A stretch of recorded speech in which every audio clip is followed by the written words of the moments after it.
It's time for Windows Weekly. Paul Thurrott is here. Richard Campbell's here by the skin of his teeth. Richard's got a very interesting liquor pick, but that's not till the very end. Before that, we're going to talk about Microsoft's out-of-band patch for Windows. And maybe you had some little issues. You'll find out what happened and Richard's theory about why. We'll also talk about Satya Nadella's desire to bring AI to everything and everybody, despite the feelings of some of its users, and a big Xbox Game Pass January. All of that coming up next on Windows Weekly. Podcasts you love. From people you trust. This is Twit.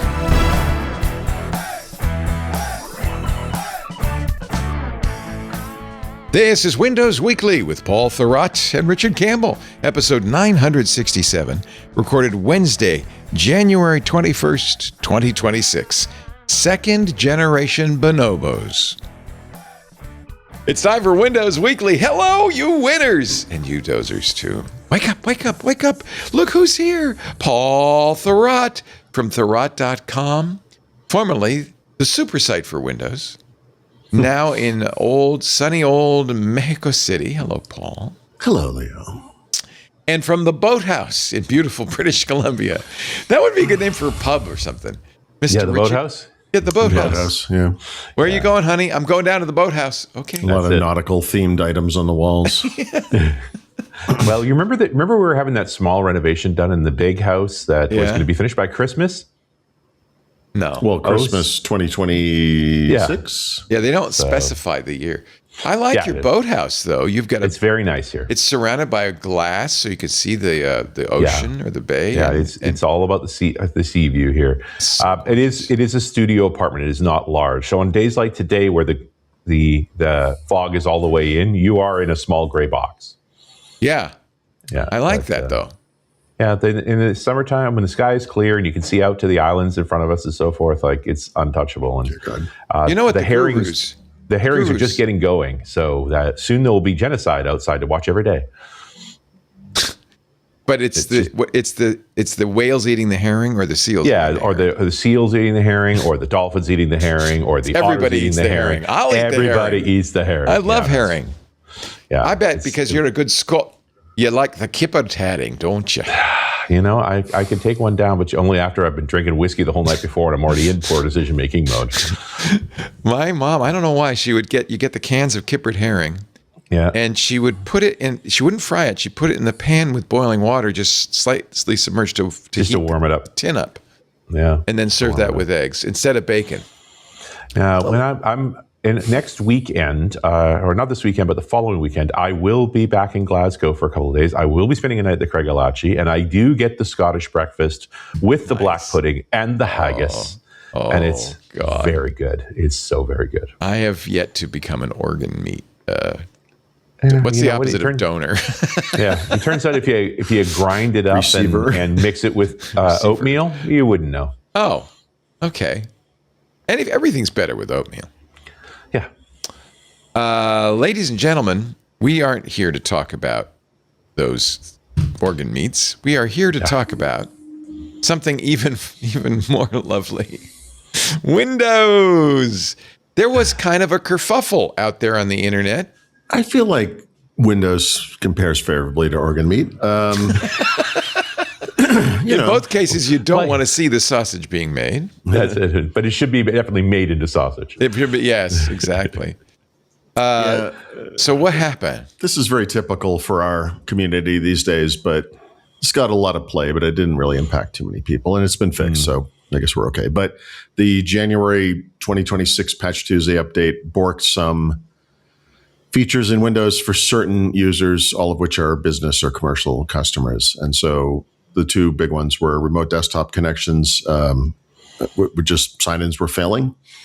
And the second one, which to me was the one everyone sort of reported on, but it wasn't happening to any individuals, was that you would go to shut down or enter hibernation, basically close the lid of the laptop. And instead of sleeping or hibernating or shutting down, it would just reboot. But it only impacted. Didn't happen to anybody?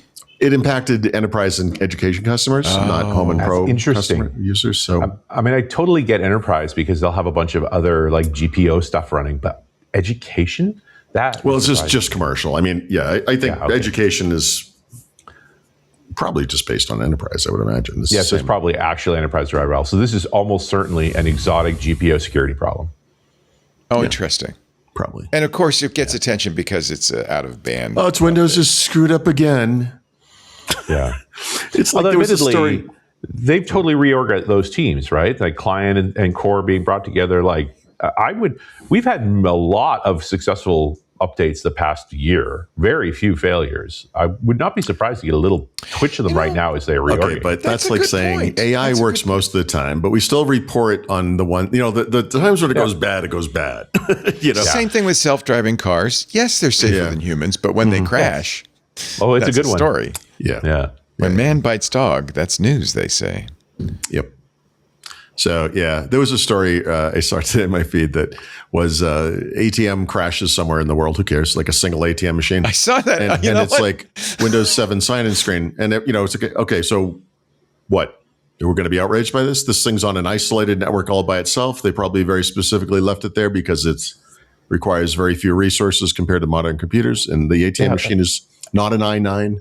And to be clear, you should be delighted it's a Windows 7 login screen because it was probably a Windows XP long screen not that long ago. Yeah. I mean, it's just a complete non-story, but I know it got everywhere. It got everywhere. It's like a Family Circus cartoon, right? You see a blue screen in a airport or a train station, and you're like, "Oh, Windows, there it goes again." Windows. Or you're like, "Oh, Windows, it's everywhere. Nice." But I'm not very. I will definitely say, "Oh, Windows, there it goes again." I just won't take a picture of it and post it because, come on. Well, who cares? Not surprised at all. There's no airport in this world you can't walk through that doesn't have at least one screen on a BIOS right now. So I will never not take those photos because of what I do for a living because I might need it someday for some awesome story. It's just good. It's just good B-roll. It's just smart on my part. But yeah. Most people, I think, would just look up the screen that's not doing what they expect and be like, there goes. Like it's typical for this place, Yeah,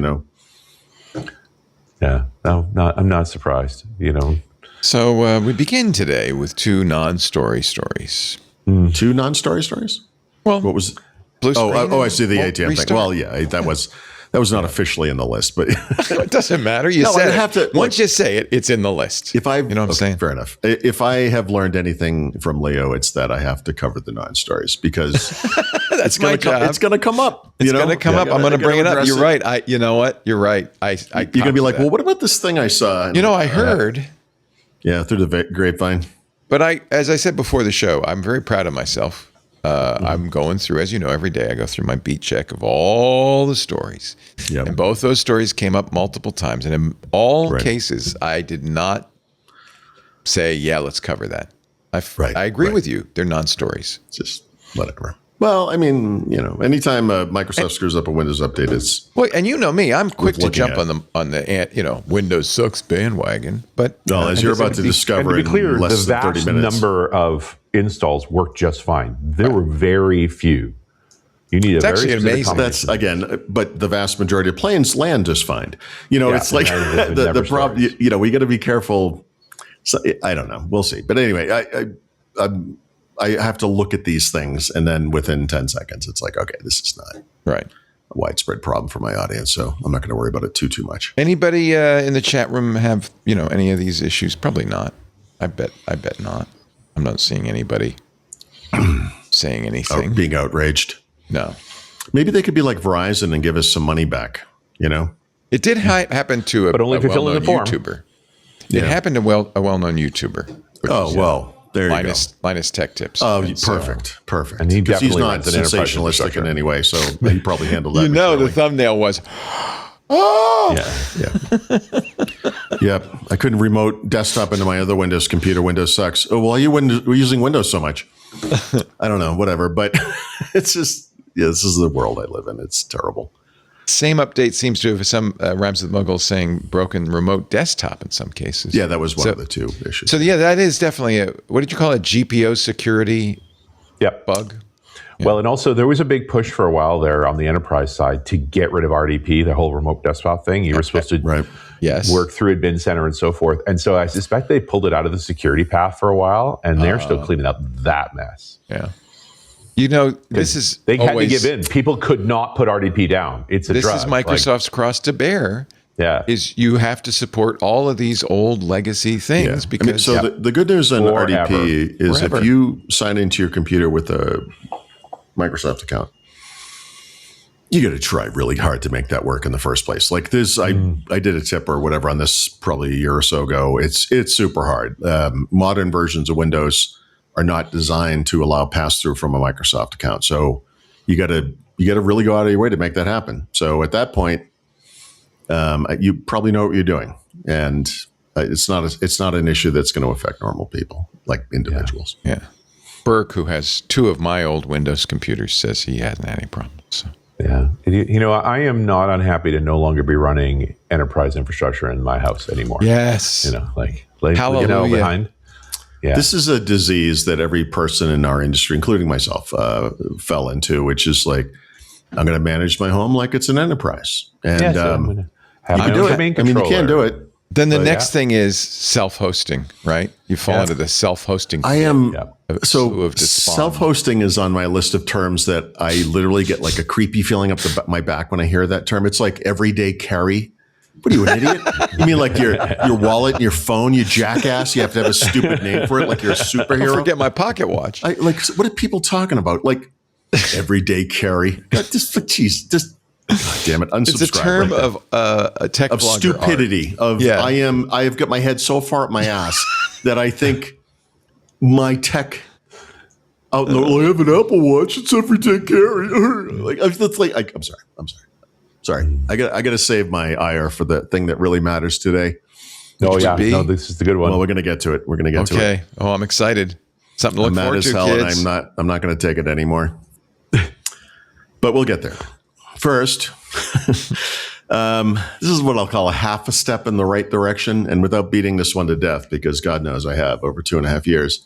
In late 2023, Microsoft started quietly enabling folder backup in OneDrive in Windows 11 and probably 10. I wasn't running 10, but probably 10 too. After you said no, right? And you could say no multiple times, depending on the configuration of the time. This has changed over time, but you would typically see a screen in the out-of-box experience, right? When you first set up Windows, do you want to back up your files to OneDrive? You said, nope. Like, are you sure we really want you to do this? Like, nope, it's good. Get a little pop-up notification, and there were other methods over time, but those have kind of gone away. And then it would Microsoft mom, I'm deeply disappointed in you for not having done that. Well, okay, except that would at least be some form of communication, because what they are doing is just turning it on anyway. Yeah. So because you can't possibly mean it. Well, you explicitly said no, possibly 2 to 3 times. And it was like, you know what? We're just going to do it. And if there is no better version of enshirtification than that, in my opinion, but this caused me over time to make a bunch of changes. First of all, and I should say, what are the problems, right? Well, the problems are the folders that backs up by default are desktop, which I use as a scratch space. I think a lot of other people do as well. Sure. The documents folder, which, of course, people probably use or might use. And then the pictures folder, which could have your entire library of photos you've ever taken in your entire life in it, right? Yeah. And several hundred gigabytes just waiting there. Yeah, including things that you don't understand are there. So, for example, on this particular computer, when I go to my documents folder, I don't know why this is still allowed. We have the ability to virtualize the file system and redirect this stuff, but Microsoft does not do it. But on this computer, I have Battlefield, Call of Duty, PowerShell, and Visual Studio 18 all have folders in my documents folder, the local version. What the heck is that? And by the way, why would I ever want that synced to the cloud? Yeah. That this is specific to this computer. Anyway, among the many problems with this, if this is not what you want, right, is that you would maybe not even realize it was happening. If you did realize it and you knew how to find it, you could go into OneDrive settings and turn that syncing, they call it backup, but syncing off one folder at a time. You'd be harassed every time and that it would leave the files in OneDrive and put a shortcut in the local folder that linked to the one in OneDrive, which is just bad behavior. I'm turning this off because I don't want these things in OneDrive. And you're leaving them in OneDrive? What happened to my files? So I noticed this over the Christmas break. There's been a change. And in their classic communication style, they have not explained it. But what Microsoft is doing now is everything I just said is still happening, except for the last thing. So if you know where to look and go into OneDrive settings and turn this thing off one folder at a time, it gives you two new screens. The first one says, it's sort of an "Are you sure?" screen. Like you can continue backing up to that folder to OneDrive, or you could stop the backup and choose where to keep the files. And if you choose where to keep the files and change it, it actually gives you the option to keep them in OneDrive or keep them on your PC. Mm-hmm. That's good. And like I said, this is a half step, but here's the couple of problems with this. First of all, I like that they did anything. This is an improvement.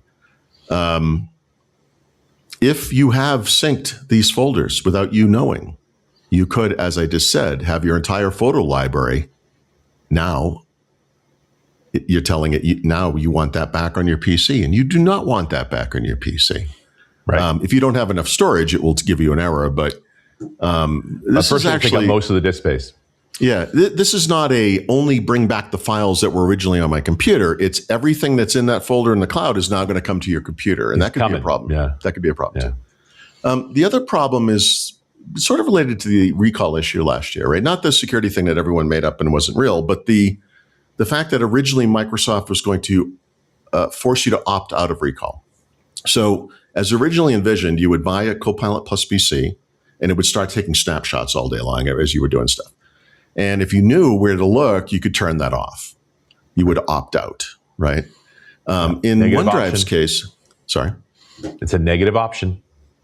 Yeah. So people complained, and of the so-called changes they made, that was the only really important one. They made it opt-in, which, yes, I think every AI feature, I think anything that's kind of a dramatic change when there's an alternative you should be told about it, right? And you could opt in. You could decide that's what you want. In this case, it appears that you can opt in because, again, like I said, you have multiple places where you can see this, where it says, "Hey, do you want to use folder backup?" You're like, "No," but then it does it anyway. So it's a fake opt-in, and then you can opt out later.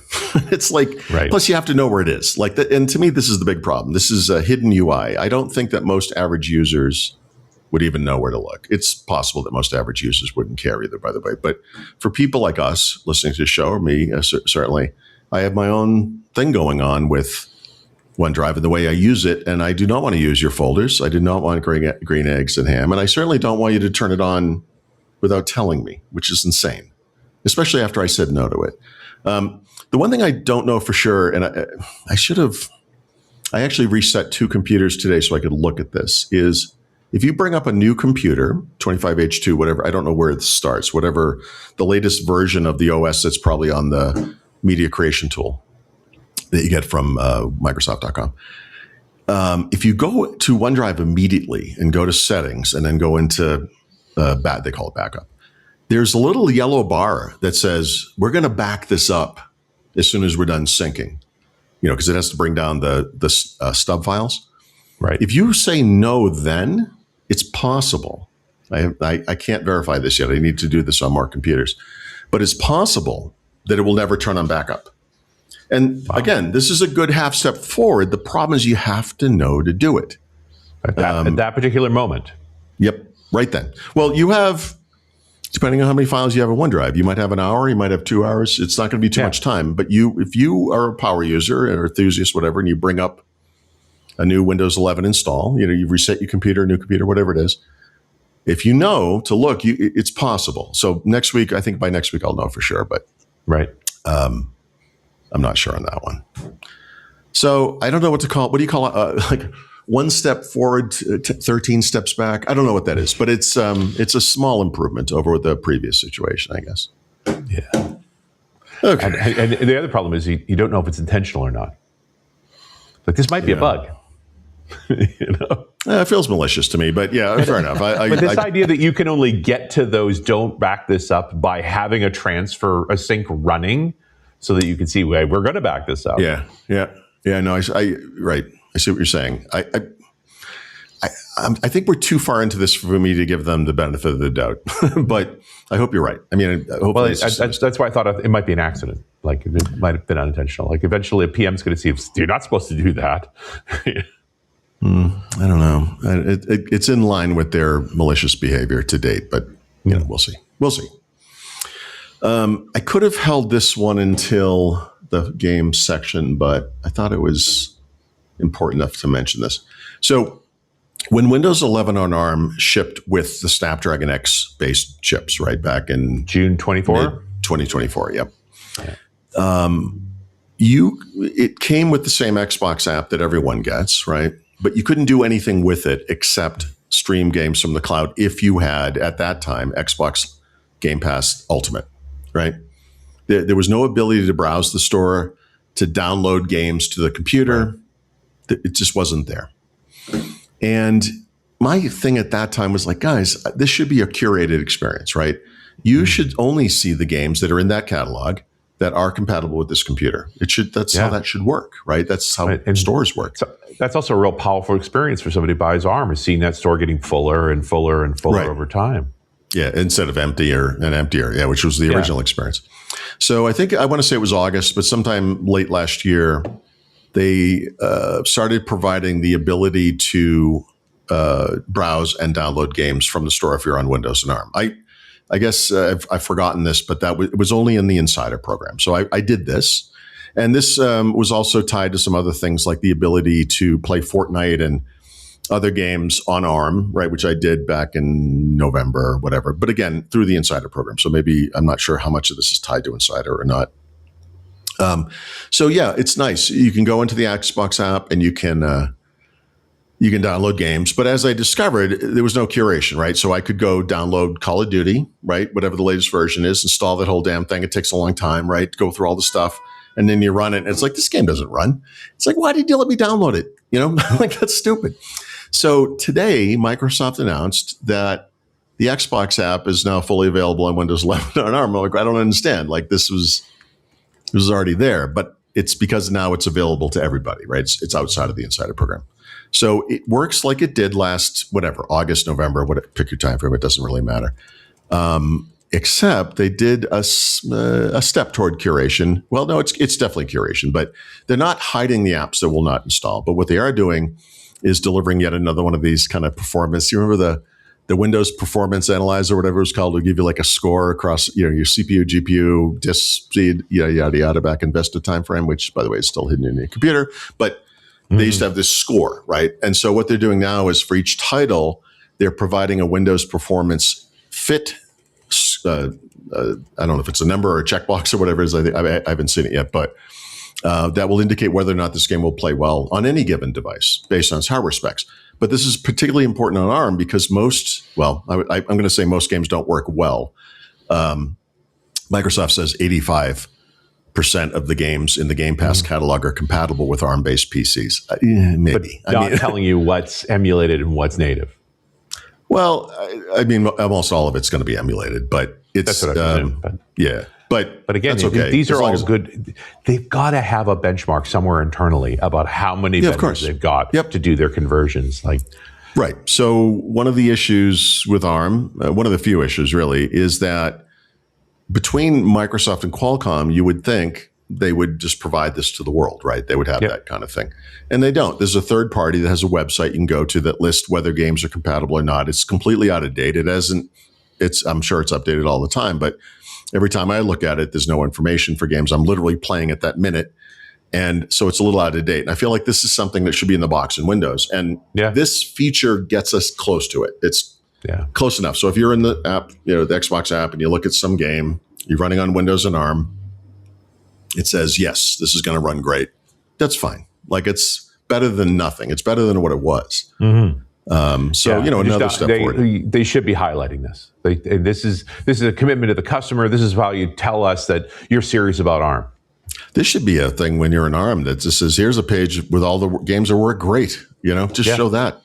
Yeah. This is going to get better how with I X2. guarantee a good experience for customers who are arguably still taking a flyer on a 1st-generation processor. I know. Which, by the way, is a miracle of all kinds of things. Performance, reliability, efficiency, whatever. It's a miracle. But games are a special case. I mean, we talked about this. This could have been a heartbeat, right, of how things are getting better. I'm just playing devil's advocate here. I'm not defending this because I feel like this should have shipped on day one, but it's possible that just from a timing perspective, it just wasn't ready and we can't hold off on releasing chips with new computers. It's a whole industry here. So they did what they did. And like I said, I'm not defending it, but I didn't like it. I complained about it, but this is better. So it is better. And X2 will make it better too whenever those games ship soon. And that's what I'm holding on tight for X2. Like that. Yeah. I'll be an early mover on the X2. And then I'll probably get punished for it, but I'm okay with that. No, I don't think so. The X1 is so great. I mean, my favorite computer to this day is the lowest end 1st-generation Snapdragon X you can get. Yeah. It's awesome. It's awesome. For what it is, for the price is crazy. Listen, no, not for what it is. No, I mean, literally just as a laptop that I use every single day to get work done without caveats. Yeah. It's awesome. And that's the lowest end version. There are very few times you get to hear Paul Thurrott giggle, but one of the ones you can hear is when he opens up the laptop. In person, because every time that's a week's old, that he hasn't touched it in a few weeks, and he opens it up, and it's right where he left it. Like that'll give him a giggle, just like that. Yep. Because the computer I'm using right now, which is the highest end i9 something, whatever stupid Intel, whatever this thing is, you play roulette every time you open it. I wonder what's going to happen. Doesn't come on. I guess I have to hit the power button, or it's coming out of hibernation for some reason. I didn't even know that was enabled, or you just never know what you're going to get, or the camera doesn't see you, or it's a nightmare. Well, and you're kidding. You're sort of touching on the main point is something's going to come up, but you don't know if it's actually Like something's going to come up. The correct answer is you should reboot. It may be a Balrog. I don't know. Yeah. It's going to, if it's an Intel computer. I can't tell you how many times I've had a machine tell me I shall not pass, right? Like that doesn't happen. You shall not sign in. Actually, that did just happen last week. So there'll be more Xbox stuff later, but I thought that was worth noting. This is a big deal. This is a nice, this is a big step forward. And it could be a bigger deal. They really could be talking about this more. Yeah. I mean, this is what all those people that were talking about the ATM machine. Where are you when this happened? Like, this is actual news. Yeah. Well, that's the thing is, if I'm a consumer retailer of PCs and I've got these ARM machines to sell, this is the story you want to pitch to consumers. You're going to love this. Yep. I mean, the only reason I can think they're not is because they currently think that the user doesn't realize that some games won't run. We're stuck in this kind of, I don't know. Hopefully it's not an infinite loop, but it's like a non-virtuous cycle where people understand the Intel brand. So they're like, obviously I want that kind of computer. And they're like, this other thing that's actually way better in all these extremely important matrix or ways. But it's possible if you want to play high-end games with a dedicated GPU or whatever, something like that, like it's not going to work. And they're like, I don't want that. I just want the thing I know. And it's like, what? The thing you don't know in this case is way better than that piece of junk you do know. Yeah. And again, I'm feeling like you guys aren't talking about this because you believe that the customer doesn't know enough to know that might even be a problem. And that upsets me. Like you should not count on the ignorance of your customers to make sales. When Intel announced their latest, it's not just, this is what I mean by it's a cycle. So it's the whole industry, right? From the customer to the retailer to the PC maker to the chip maker to Microsoft and back, right? It's like we're all at fault here, right? And, Intel just announced the Panther Lake chips, which absolutely have huge GPU advantages, still have reliability issues based on one computer. So let's not get too excited, but, we'll see if it's really there. But one of the things they announced was like, this thing's going out on like 125,000 different computer models or something, where, Qualcomm will have, 6 or 12 or something, and AMD has like 25. And it's like, it's not because it's better. It's because this is the inertia from their dominance of the industry where they were paying off PC makers. And that's all this is. It's literally just, we keep partnering with the same company who is terrible, but they give us so much money that this is all anyone gets to know about. So when Best Buy has an ad on TV, it's all Intel, dun, dun, dun, dun, and then Intel advertises, Lenovo advertises, whatever it is, and it's all Intel. And it's just a shame. Sorry, am I going on too long? So Leo arrived. Like Leo's got the yellow flag out, like he's ready to penalty. No. I just thought this would be a good time to say you are watching Windows Weekly with Paul Thurrott and Richard Campbell. I just, I thought I'd just say that. Gives you a chance to wet your whistles, have a little haggis, and we continue on. Yes. So 2 bits of Windows Insider news. So last week, probably late last week, I don't recall, but Microsoft issued a single build to the beta channel, which, if you recall, it's been beta and dev on the same thing for a long time. Yeah. Lately, that's been 25H2. So Canary, so beta only, kind of a big deal. Yeah, that itself is news. They didn't say anything about this, by the way. When beta and dev have been on the same tree or whatever, branch or whatever you want to call it, branch, they have never done this before. So I think this is notable. We know that Canary switched over to what they're calling 26H1 late last year, and they've given us nothing new there so far. But the fact that dev did not get this exact same build suggests that they soon will be going to 26H1 as well, right? Yeah. It's not a huge update, but if you've ever gone into the settings app and gone into accounts, anything that triggers a dialog, right? A change account type, like if you're going from an MSA to a local account or in reverse, or anything, or account info, like you want to change your username, password, whatever it is, whatever comes up in that dialog, has been a windowed version of a UI that debuted in Windows 8. I'm not kidding. So in Windows 8, those were full screen experiences. In Windows 10, they shrunk them down to Windows, but they kept the UI from Windows 8. Windows 11 has done the same, and they've been slowly modernizing some of these things. And so they have in this build modernized those dialogues that appear within the accounts area of the settings app, if that makes sense. Okay. Not a big deal, right? But kind of interesting. You were mentioning Canary when I interrupted, and I'm hoping you're going to say something derogatory about Canary because it makes me happy every time.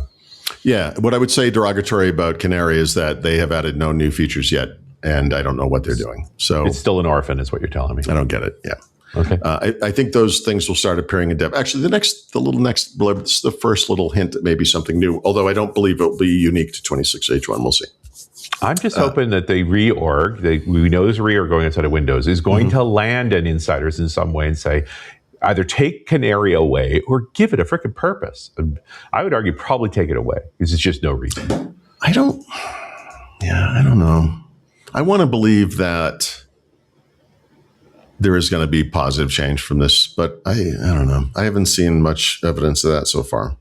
I have. That's a big fire hose, and they try to do it, through Christmas. So I got to give Pavan some slack. Like I want this to come true, that this gets reorganized. And somebody cares so about where here's going. I can give you a reason to give up all hope. So I was really excited when what used to be the Windows Phone team took over Windows, big Windows, right? So this was Terry Myerson, Joe Belfiore, all those guys, right? Yeah. And I just felt like their heart collectively was in the right place, and they did a lot of things right pretty early on, like returning to the desktop focus from the touch first focus, et cetera, et cetera. Yep. But the thing we didn't understand right up front was that Terry Myerson was tasked with a horrible thing, which was you need to make Windows make sense within the Microsoft of the day, which was the cloud-focused Microsoft, where it's about subscription services and online services. And that resulted in Windows as a service, but also the crapware, the ads, the tracking, all the terrible stuff that we still deal with today. So that was like the little asterisk at the bottom of that story. Yeah. I would add the same. It sounds like they were also pressing them on seat revenue doesn't count anymore. You need recurring revenue. Right. We need to. Because Windows 10 is the last version of Windows. So you're never going to make money on that again. Show us another way. Only one guy who doesn't matter said that. But we need more revenue per user. In a world in which we're not able to charge people for upgrades because no one would ever pay for that. But yet we do want them on that latest version. We're going to give them Windows for free, the update, but in return, you're going to do all this other terrible stuff. And, look, it's fair to say it has not worked out. So I think the same caveat applies to Pavan, right? Which is now we're in the AI era. And we all know how this has worked out, right? Copilot everywhere, all the AI features everywhere, Copilot plus PCs with these features that honestly, some of them were pretty cool, but they're relegated only to those computers. So you have to buy a new computer. It has to be a specific kind of computer. So he's still operating with sort of guardrails, right? Yeah. And I hope you're right. I hope it can happen. I think he's got teams with more clout around him, looking at folks like Office and so forth, that are demanding things of Windows and he can only push back so hard too, right? Like this is. No, I know, but that's what I mean. By the time Terry Myerson wound down, it was pretty obvious that he wasn't able to do what he wanted to do because he was constrained by these requirements. And I'm worried that this will happen to this guy. So we'll see. Well, and again, I'd also go, this is part of Windows no longer being the center of the company. You have to learn how to convince other teams to play. Right. Right. And the Windows team never had to do that before. Like, it doesn't surprise me that it's going to take some goes to finally get to a place where it's like they get to play along. We're 15 years into this. I mean, this is, this has been happening for a while. I mean, the problem, Paul, is that too many of those folks are still the same guys, right? Especially on the Windows side, right? That's the old Osterman line. It's like, unless they got 8 wives and a cocaine habit, they don't need the money, and they're still working. No, but you can't convince them of anything. Right. But the guys who were the champions of the universe at the time, like the Brian Valentines, those guys are long gone. So like when Windows literally was ruling the world, that was a completely different org and a different mindset. And the people who are there now adopted that, but they were never on top of the world. So they're second generation bonobos from the banana experiment. I agree. But okay, say that again. Second generation bonobos from the banana. Do you know this story? This is a classic, right? No. The bonobo being this very clever ape and quite emotional and expressive. So the demonstration is, and actually you do this with a bunch of other creatures. They put a step ladder in a room with bananas at the top of the step ladder. And as soon as the bonobos touch the step ladder to go after the bananas, they turn on sprinklers, and bonobos hate getting wet. So they quickly learn, you touch those bananas, you're going to get us all wet. And so now they start taking bonobos out that have had that experience, putting new bonobos in, and every one of the new ones goes immediately to go for the bananas, and the others beat the hell out of them because they don't want to get wet. No, don't go to the bananas. Exactly. Until eventually they've removed all of the bonobos that ever got wet. But the ones that are there still beat the hell out of every newcomer who dares to touch that ladder. Wow. Yeah, what have we learned here? Yeah, bonobos communicate. That 15 years on is not that long for cultural change. That's my point. All right. Second generation bonobos, kids. Yeah, and that's why I said, I get it. You're at second generation bonobos, but they're still beating the hell out of each other. I don't know. Anyone joining the Windows team from 2015 on had to kind of understand you were a third world nation. I don't know. No, but it also takes time to grow up a set of leaders that know how to work across those teams the way a bunch of other teams do. Like I am empathetic to the problem of them finding their place inside the company. I am not. So I don't. These people should not believe that they run anything. This that doesn't mean they know how to make it work either. Right. So we'll see. I mean, like I said, I want him to. I like this guy. I want him to succeed. I want Windows to be better. Well, and the whole unifying the teams thing was the best thing I'd heard in a long time on Windows. As a guy who's not a wild Windows fan in the first place, right? It's like, okay, that's the right thing to do is pull the teams together. Okay. In the middle of all, there's other features in these builds. Who cares? All right. So today, Microsoft released new updates to Notepad and Paint in the Insider program, but this is the little interesting How bit. much better can these apps get? That's my question. So much better. But only in the Canary. We got to have Jesus, could I just get through this? For Notepad. No, I don't want to. Let me finish the sentence here, please, because this will answer questions. In the Canary and Dev channels, So that, I'm not saying that that's never happened before, but that is interesting to me because of that 26H1 bit, right? So the asterisk here is that, of course, 26H1, 25H2, 24H2, well, it's still supported, whatever.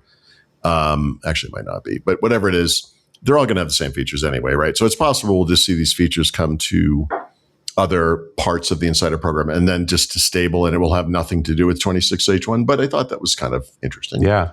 And it is an update in Canary, synced with dev. Yeah. I mean, sometimes you'll see app updates that go across all channels. Yeah. And that's when I saw this, I thought that must be it. But then it said dev and Canary, and I was like, oh, that's, again, I'm not sure that's unique, but that's interesting. Because there was a time when we thought Canary was pre-dev, right? The order was Canary dev beta. There was a time when it was. I mean, this is the thing. They kind of, at one point, there were definitions, and then they just erased them, you know? Yeah.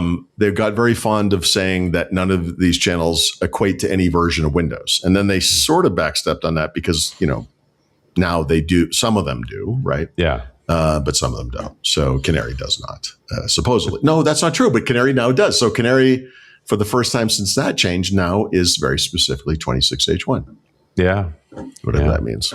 This is confusing. This is my living. It would be nice to have some guidance. Yeah, but you study it way harder than anybody else. But if you imagine some actual guidance, that'd be something. There used to be a thing where you could tunnel into the internals of Windows, and you could find stuff out. And you'd be like, I've come bearing light. I know the answer. And now I've just turned into like a palm reader. I have no idea.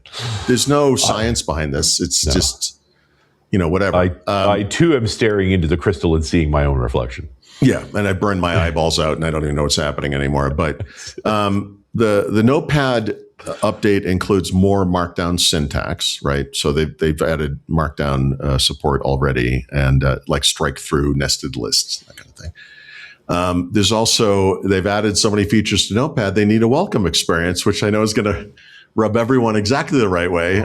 So when you first launch the app, and then later you can go to it from a menu, it will tell you what's new in the app, right? Because there's a lot of new stuff, including.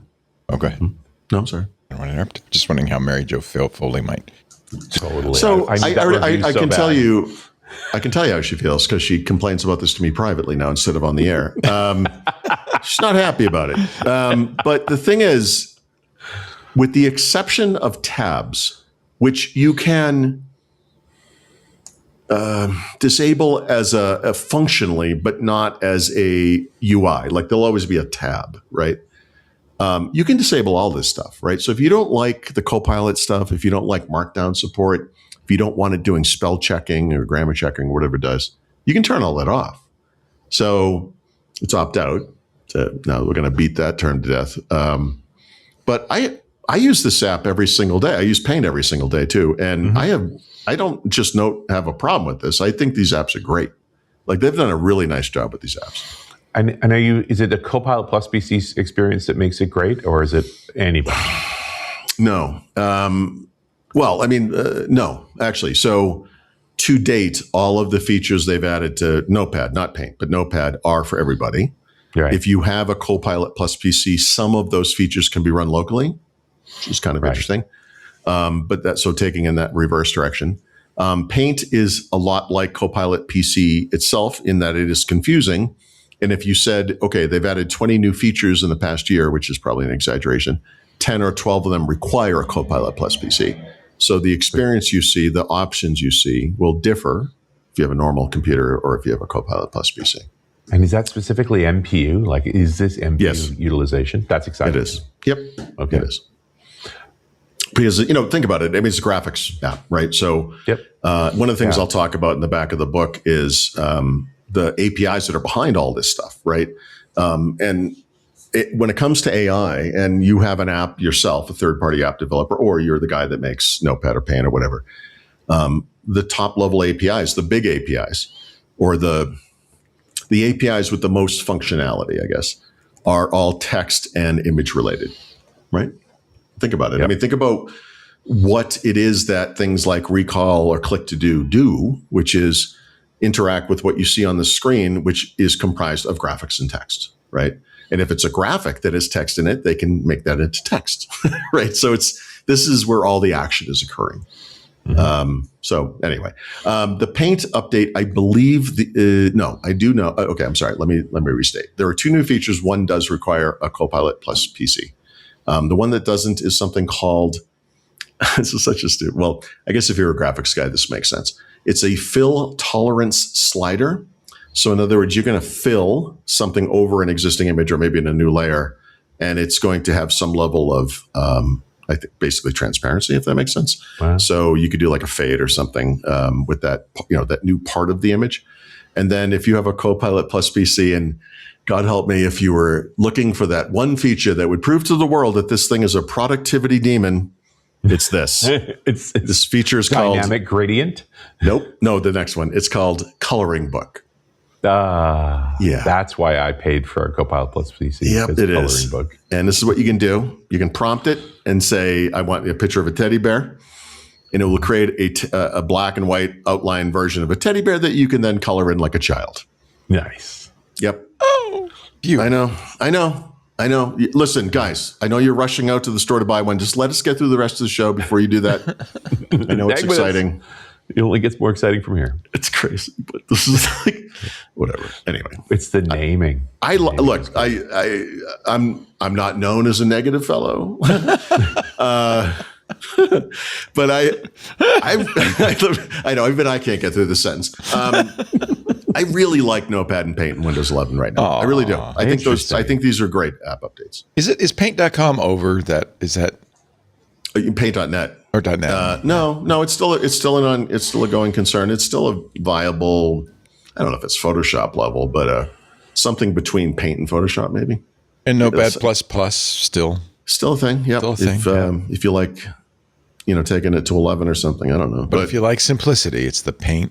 Well, that's the thing. That's it is. If you want me to complain about Notepad, I won't. But I will point out that they haven't added some power user features that I do feel like Notepad would benefit from. For example, the ability to display line numbers, right? That are in Notepad++ and in other text editors. So it's possible we'll get those kind of updates in time as well. I don't know. If I need line numbers, I'm in VS Code. Yeah, no, that's fair. I'm going to just move. I keep saying this, the text mode text editor they made, the one that runs on the command line edit or whatever. I'm just going to start using it. I'm going to literally regress to just all command line. What's old is new, my friend. What's old is new. And then next you'll be setting your screen to 80 by 25. Let me tell you what I don't need, Richard, is a frickin' mouse. Okay, that's for children. You should say that. I've become Mr. TUI. I am all about the TUIs. I don't want GUIs. I want TUIs to text. I want it to be less GUI. I don't need the nougaty center. I just want to get stuff done. Yeah, I'm a fan. I appreciate it. Burke asks, what adult needs a coloring book? I would just say two things. One, children use Windows too, but also there are a lot of adults that are children, right? There are adults that are dressing up as Obi-Wan Kenobi, walking around in the world like idiots, or, we've regressed as a society. This is right on point, I think. Yeah. I'm never going to use it, but whatever. I don't know. Maybe you could take an image and turn it into a coloring book image. I don't know. So I wonder if I should bring this up. I probably shouldn't. I'm going to make Paul mad. Listen, there's nothing you could do to put me over the edge at this point. This comes up from time to time, and it's something actually I've said many times. Mason Remollet, who's a computer guy, he's been around, he does games, he's been an instructor, says, prediction, this is in his new blog, Microsoft is going to do the funniest thing imaginable. I'm in danger. He said, that's a great graphic, by the way, isn't it? It's Ralph Wiggins. I love Ralph. Yeah, I'm in danger. We're married now, right?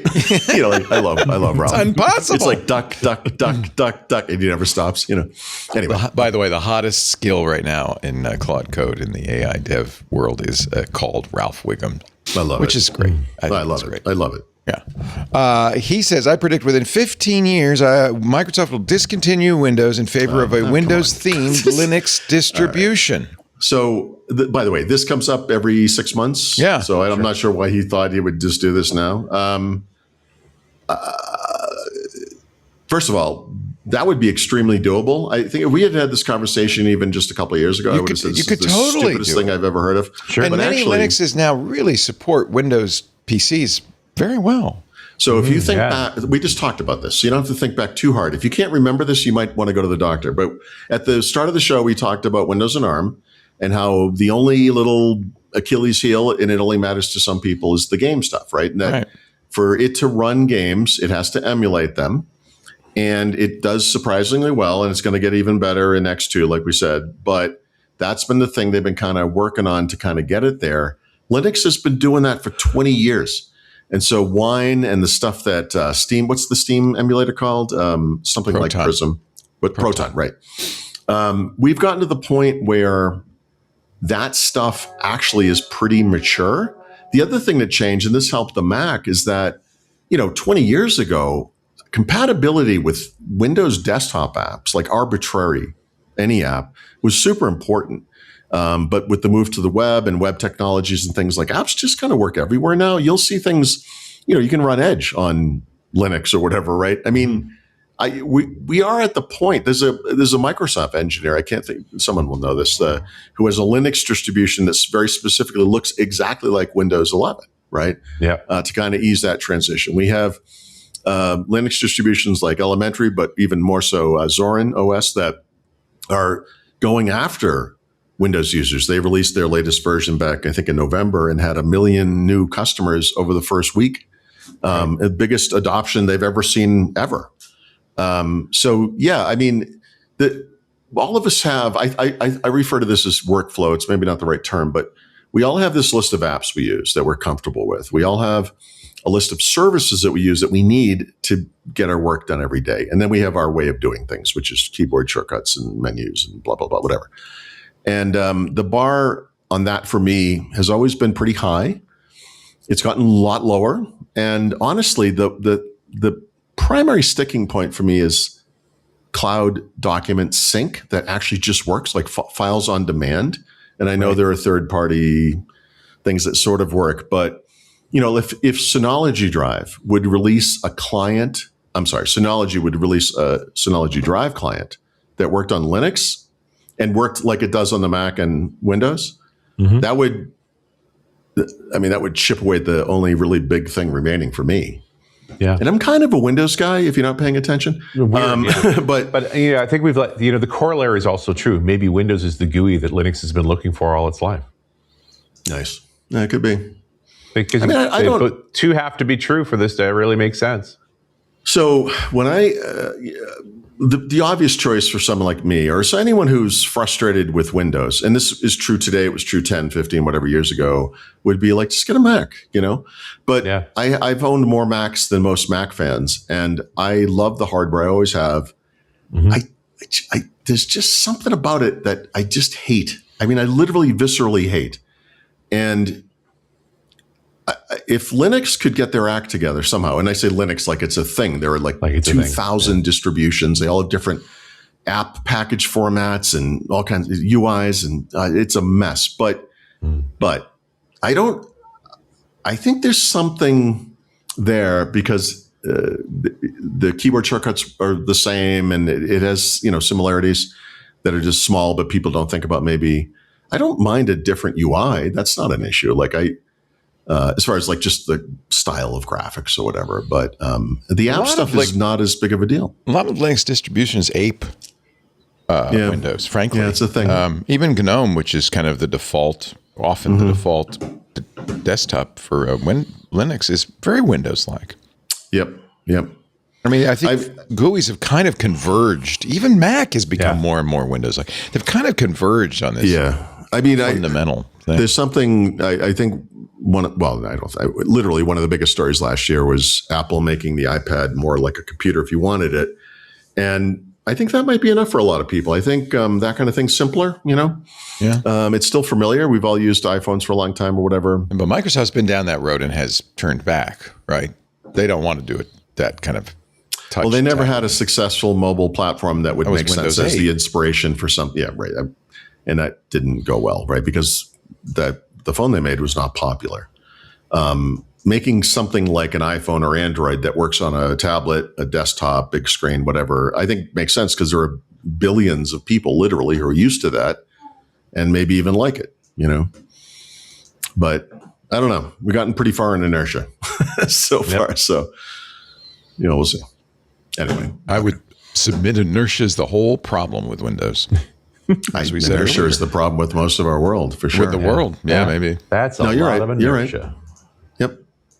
Yeah. No, I mean, we're well past this mattering anymore. But in the early 2000s, when Steve Jobs was around and they were working on Mac OS 10 and blah, blah, blah, whatever, their problem was inertia. They had something that was technically better than Windows for a long time. Visually has arguably always been superior.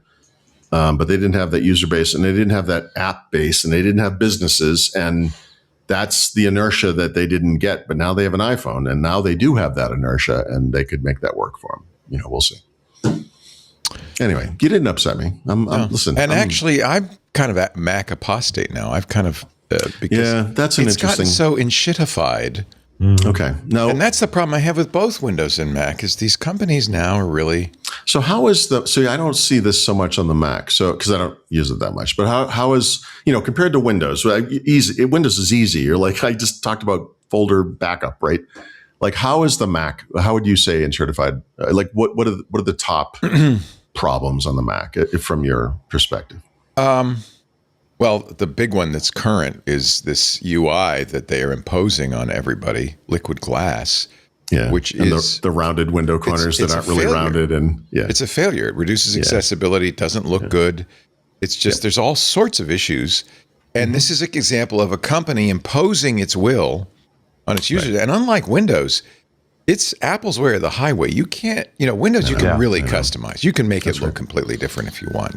That's why StarDock exists. There's no StarDock for the Mac. You do it their way, and there's no other way to do it. No, so that's true. problem number one. Problem number two is actually something Steve Gibson was talking about last week on Security Now. Both, and it has ostensibly for good reasons for security. Both companies, as well as Google with Android, have really locked down their developers to the point where if your app is not signed by a certificate from those companies, it will not run. Yep. And this is a problem with desktop platforms because they predate this mobile world with app stores and the lock-in. And Microsoft tried this with Windows 10s most famously, but Apple has a Mac app store, right? And they own the developer program. You can't just go buy like Turbo Pascal for the Mac and make apps. Well, maybe you could. You could. I can, and I have. But you have to jump through hoops. You have to. You have to have. There's command line tools you have to use to sign your stuff. It's just an extra speed bump. And then finally, Anthony Nielsen's bringing this up. I know that really one scares me is the Creator Studio, which is a subscription. I know. I had a guy ask me about. I do a Friday Q&A thing, and someone thought this was the greatest thing since sliced bread, and I said, "This is a disaster." This is the beginning of the subscription. Yeah, just from the perspective of, you have this thing that used to be called iLife, which is photos and iMovie and whatever, and then you had this thing called iWork, which are the productivity apps. But now we have these pro level tools, Final Cut Pro, et cetera. And you're making a subscription that includes all of these things together? For some reason.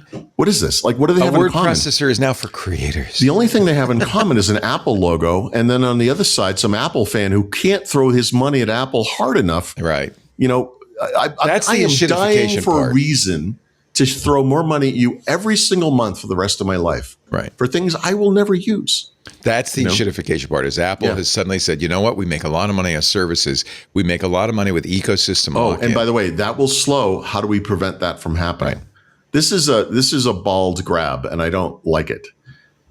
It's not that some of the features they're talking about aren't interesting. It's that you used to be able to buy this thing called, well, you still can today, but that's going to go away. It's going away. Final Cut Pro, buy it $300. You own it, use it for several years. You buy the next version, whatever. But they don't want that. They want that per month, per user, for the rest of your life. And they're going to start adding features that you're going to need, and you're going to be stuck. You'll see this. They're quarterly results come out on 9 days, the 29th. It's going to be, and you will see them talk about, what is the term, Richard, for revenue per user? well, it's literally average. It's APU or something. Something like that. And this is more and more the focus is not, are we selling a lot of Macs? It's how much, what's the average? It's not how many users we have, although that matters. It's not how many hardware devices we sold, though that's literally where they make all their money. But well, it is, but for now, services is really on a very steady up. Yeah, but services also relies 100% on you having an iPhone, right? Like that's true. That has to exist but first. That's all Apple, right? This whole thing is it's literally an iPhone. You get an iPad, you get a Mac, you're in the ecosystem. Everything talks to everything else. It's better for Apple for you to not have an iPad, a Mac, or a watch, but to have an iPhone and whatever the highest end Apple One service thing is, right? That's way better for them. Right.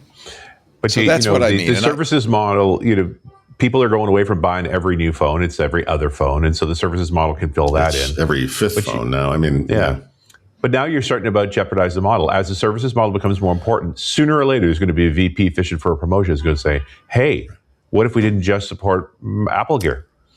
Yeah, that's interesting. Oh, well, and by the way, which has already come up from time to time and been shot down. But as services becomes we're going to ease into this, but my rant of the day, so to speak, or the week, whatever, is this for Microsoft. And I brought this up, I think last week, this notion that you could make an argument that Microsoft is not a technology company, just like Google isn't. Google is an ad company. Microsoft is a money management and real estate company that also has tech and infrastructure. But the way they're actually making money, and what I mean by that is not literally gross revenues per quarter, although that ties into it.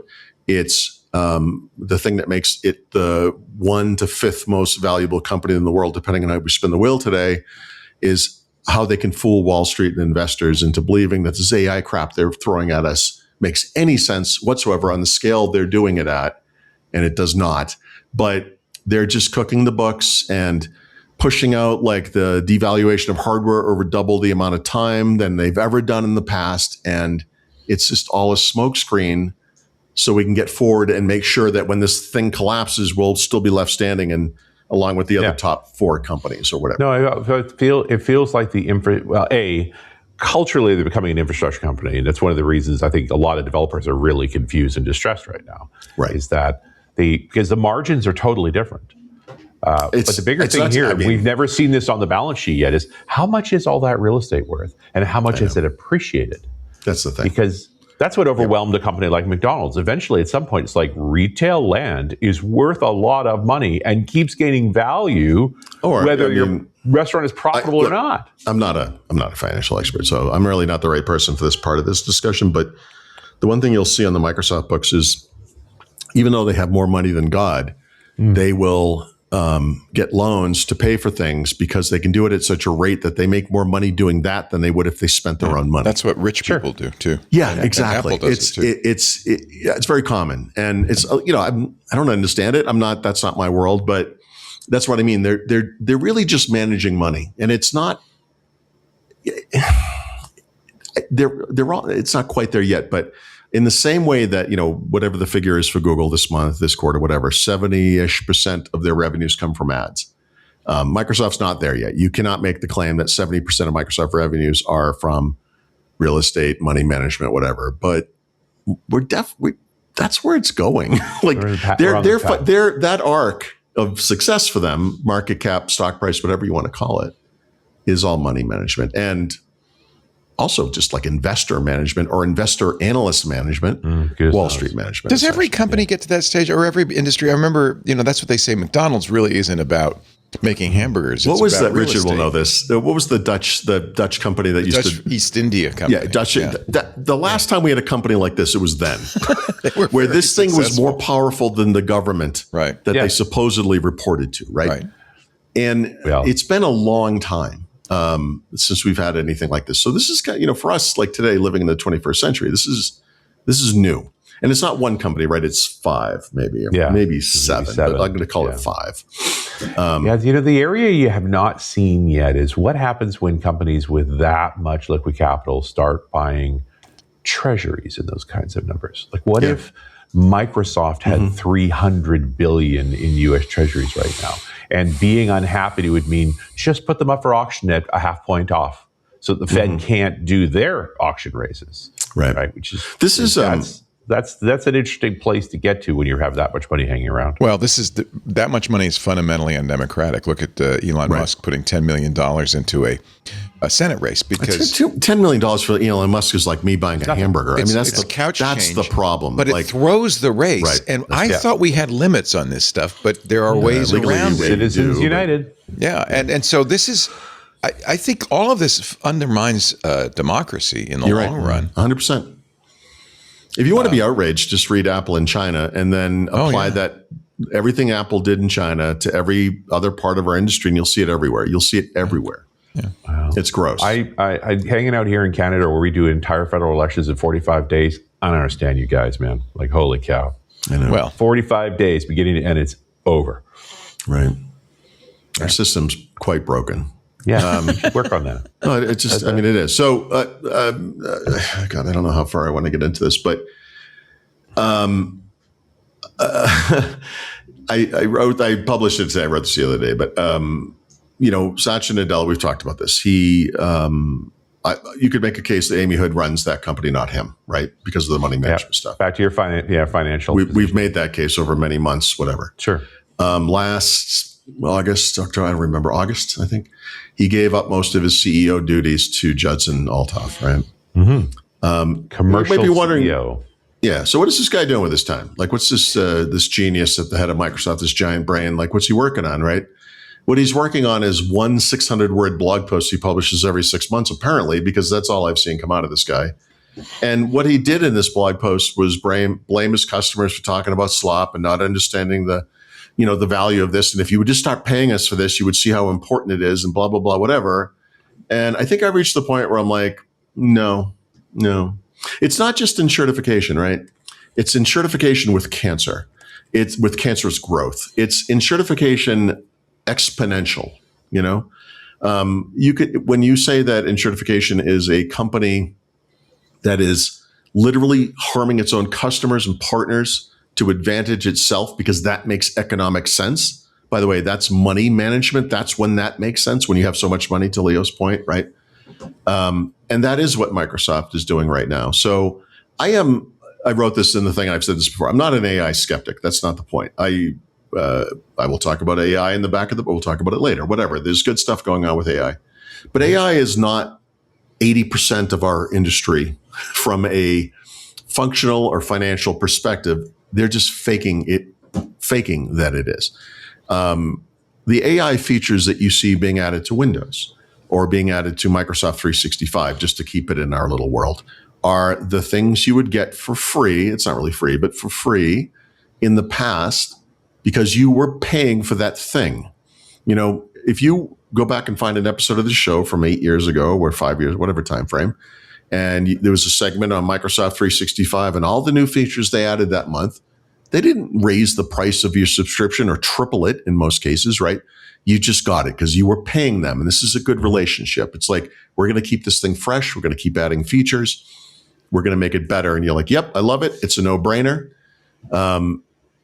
Windows, same thing. No, like I said, they have a problem with Windows, especially because no one is going to pay them for any Windows. Like no one. Right. So, they're like, look, we're developing new features. Their AI features are stupid expensive. We need to figure that out. But here's the thing. We could always criticize Microsoft, right? Microsoft, going back to the beginning of Microsoft, the concerns about the quality of the product and blah, blah, blah, whatever. But the thing is, if you wanted to buy something from Microsoft, pay them for something, whatever it was, whatever product or service, there was a value. And if you saw that value, you would do it. And they became super successful. They're the most powerful company in the world for a long time. That's what they used to do. I remember this. You all remember this, right? They do not do this anymore. I just talked about a coloring book feature in Paint. Like not that it doesn't, it's fine that it's there. That's not really the issue. And that's not really the problem. It's that they're selling us on this vision where the thing that makes that possible, which 5 years, 10 years ago would have been a feature, who cares, today requires an astronomical financial investment that outweighs the profits this company generates every single quarter now. And I'm sorry, I don't see it. Here's the thing. If you went to any shareholder logically, because you can't talk to them this way, but if you could say, look, we're not going to add markdown support to Notepad. We're not going to add the coloring book feature to Paint. We're just going to sell the product we have.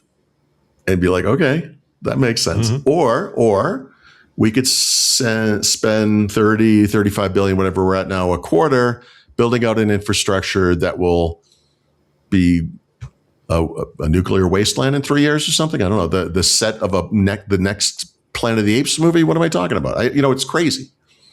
So the way I told this story, like we were in the taco bar, which sadly Richard was just here and wasn't able to go there because they were closed the days he was here. But we were sitting there on like a dead night. There was no one there, so we know those guys were hanging around. They're giving me alcohol to try. Here's a Mexican something. Here's nice. This, whatever. And so they keep going back to the mezcal. They're like, you should try this. I'm like, I don't like mezcal. I don't like smoky drinks. He's like, but you should like it. Yeah, no, I get it. And I feel like that's what Copilot is and AI at Microsoft. It's like, I don't want this. Literally every single customer they have pretty much. And they're like, yeah, but you should like it. Yeah, no, I hear you. I don't like it. They're not doing it for you. That's the problem. They're doing it for Wall Street. They're doing it for investors or shareholders, I guess. They're doing it to rig the system so that through money management, they retain their position in the world. And we are so far removed from a company that used to sell a product or service to people or customers, whatever, businesses that saw value in it, that it's not even the same thing anymore. We're not playing the same sport. I just think it's tragic. Richard brought up developers not kind of following along from, like, we used to develop Windows apps, and then we would go to build, and they would talk about is the cloud. Like there were entire builds where they never mentioned Windows. And all these guys are sitting in the audience. They're like, we just paid $2,000 a ticket and then a week in a hotel in Seattle or wherever we are. And what are you talking about? And what they were talking about at the time was something that made more sense for Microsoft than them. And they were trying to sell you on, but there's an opportunity here. And you're like, all right, maybe there is. And now they're doing it again with AI. The difference is with the cloud, you could say, look, it's going up like this. The potential exposure to customers is humongous. With AI, the only way you can do this is the cost. And it's just not the same thing. You're talking about what is Satya doing? He's at Davos right now saying if more people don't use AI, the bubble might burst. I think the bubble needs to burst. I really do. I think the best thing that could happen to us. Yeah. The number of people I'm talking to right now is like, I can't wait till the bubble bursts so we can get on with just get on with remember we used to talk about important things that were improving your day-to-day efficiency or something. Like, remember when that was the focus? Include a group of tools that are sitting under the AI umbrella. That's not the point. The point is right now we're forced to make stupid decisions because of this bubble effect, and I would like to get over it because I got stuff to get done. Yeah. Yep. The meme that was going around just before Christmas was the, presented to the board buying all these licenses for an AI-related tool to the tune of millions of dollars, got sign off with no metrics, deployed it all, was congratulated and promoted. Nobody's checking. It's not we don't know if it's used or not. Not even one time. Yep. They don't even know if it's being used. It's not being measured. It's not even being audited. That's hilarious. He got sign off on a multi-million-dollar spend for a product with no metrics. If you care about the quality of software or whatever you want to call that, if you care about your soul, I don't know, if you just care, though it would be painful, the best thing that could happen to our industry, to our world, maybe to Microsoft certainly, would be for this thing to blow up in their face and for them to actually go back to a system, and it sounds crazy, where they actually do things that benefit their customers. And that's the relationship we have with this company. Yeah. They're losing. They're not losing. They lost ultimately are, right? I'm gone. I don't even. Yeah. The only reason I'm not using something else is because everything else sucks too. And I'm just so. The only thing worse is everything else. Yeah. Yep. And it's not just. And I want to be super clear about this. It's not because I know it so well. It's not because of familiarity. I mean, obviously that plays a certain role, but I can do this. I make change all the time. I would have no problem switching to a Mac or an iPad or a Linux computer or whatever it is, if that made sense for me. It has nothing to do with what I'm used to. And this is good. And by the way, there is good in there, of course, as well. Yep. But overwhelmingly, what they do now, what the new that comes out of Microsoft is garbage that has nothing to do with anything any of its customers want. It's not just me. It's not just the guy in the corner complaining that I might disagree with. It's all of us. I don't know what the heck this company is doing anymore. It doesn't make any sense to me. Well, there's a lot of folks inside the company that are saying the same thing. I don't know what we're doing. Right. Well, maybe there's a new company to be made that can go off and do that thing, because it's not even frustrating. It's infuriating. And to be it doesn't have to be Satya Nadella, but it's particularly bad when it comes from him, because I can't stand when he opens his mouth. But for anyone to come to anyone else and say, the problem with AI is you're not spending enough money on it. You're not using it enough. It's like, excuse me. And you keep calling it slop. Yeah. How dare you? Yeah. We came up with a fun word. Now it's our problem. Like, I'm sorry, but if you were doing something that mattered to us, that we could actually use, that would benefit us, that was the thing you say it will be. It's always happening next week or next year or 2 years, whatever it is. Last year we were talking about AI agents. I don't have any AI agents. I don't have anything doing anything on my behalf except spending my money on things I do not want. And I'm open to it. I can't wait to see that agent. I have not seen that agent. The most advanced agent I have is Siri, and it makes my phone pink when I say its name by mistake. That's the best thing I have so far. The rest of it is garbage. And Google 3 and Gemini 3 hasn't gotten there yet. For what? Like Gemini 3, I can make a great image. That's fun. Yeah. I mean, that's great. That's not my life, though. It's going to be what Siri responds with real soon now. Yeah. Look, like I said, I'm not saying there isn't stuff there that is valuable. Yeah. There is. I love that I can take an image and super res it and, take an old scan from a photo that's at 300 by, 320 by 240 or whatever, and turn it into a 4K image. It actually looks like that thing. Like that's great. I got a buddy who put time into digging up all these old sepia photos of family members long gone, great grandparents and things, and got little 15-second animated clips in color. That can be magical. I mean, absolutely. Absolutely. Now I go to Instagram and it's the opposite of magical, because it's like celebrities who have died hanging out in heaven or whatever. And it's like, stop. Yeah. Or this is what this person looked like at 25. This is the horror show they are now at 70, or whatever the thing is. Like, it's always stuff like that. And it's like, okay, like whatever. But yeah, the thing you described, wonderful. Is there a business model for that? I don't know. I think those APIs are free. I mean, the question is, would he have done it if he was paying for it? I don't know the answer to that. I don't know either. Yeah, I'm tired of it. I'm just tired of it. And you're just not alone on this, Paul. Like, the people are really tired. Yeah, no, I feel like I'm not alone on this one. Yeah, and it's there was a time where we looked at recessions as an encouragement for companies to go back to focusing on what their customers actually valued. Yeah, and this is why it started with you, Richard. We were in Mexico last year. Sorry, Puerto Vallarta, and Google took away my YouTube account, right? And so that was the start of it for me last year. It was a great morning. You were very excited that morning. Yep. Yeah, I was very excited. Is a good word. I was living in interesting times, this kicked off something for me, and now I'm self-hosting my everyday carry in the NAS. I hate those. Sorry, but you set them so well. I know. I struggle, but this has become I think we're being attacked by the United States or something. The bombing has begun.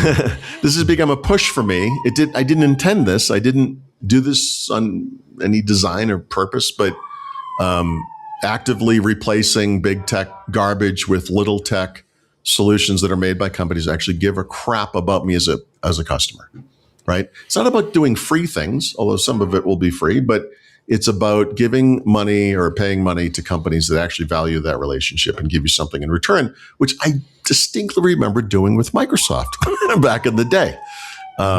It's been a while, So they whatever, they brought this on themselves. This wasn't. I don't. I'm just amazed at their responses to complain that we're doing it wrong. Like this is. This is AI's iPhone antenna moment. You are holding it wrong. Right. Yeah. Right. Yeah. Literally. Look. If you are not a good writer, and AI can help you write better, even if it's something simple like a text message, a response or something, or you're about to send a text message or an email and it just fixes the spelling for you. Awesome. These are great features. These are not the features that drive our industry financially or functionally, but they are great. If you were using Google Search and now you use Google Gemini, you've made a lateral move. And if it is somehow better, great. That's what an upgrade should be. This is not the entire business or industry. It's just we're overemphasizing something that we're just all going to have. Like at the end of the day, we're all going to have this wherever we want it. You could have it on your computer. It might be a little tech search service like Proton, whatever it's called, Lumo, or whatever. Or you could just go Google. It's pretty easy. Everyone uses Chrome. Everyone uses Gemini. Maybe that's going to work out great for them. That's fine. Is it better than it was with Google search? Yes, it should be. It's like 15, 20 years later. It should be better. Is it worth $45 more every month than what you were already paying? No. You should expect things to get better. That's what you're paying for. It used to be, Anyway. Or, so Anthony, it's like you will own nothing and be happy. Maybe I'll own everything and be happy. Maybe that might be my outcome, Pretty sure that's the billionaire's outcome.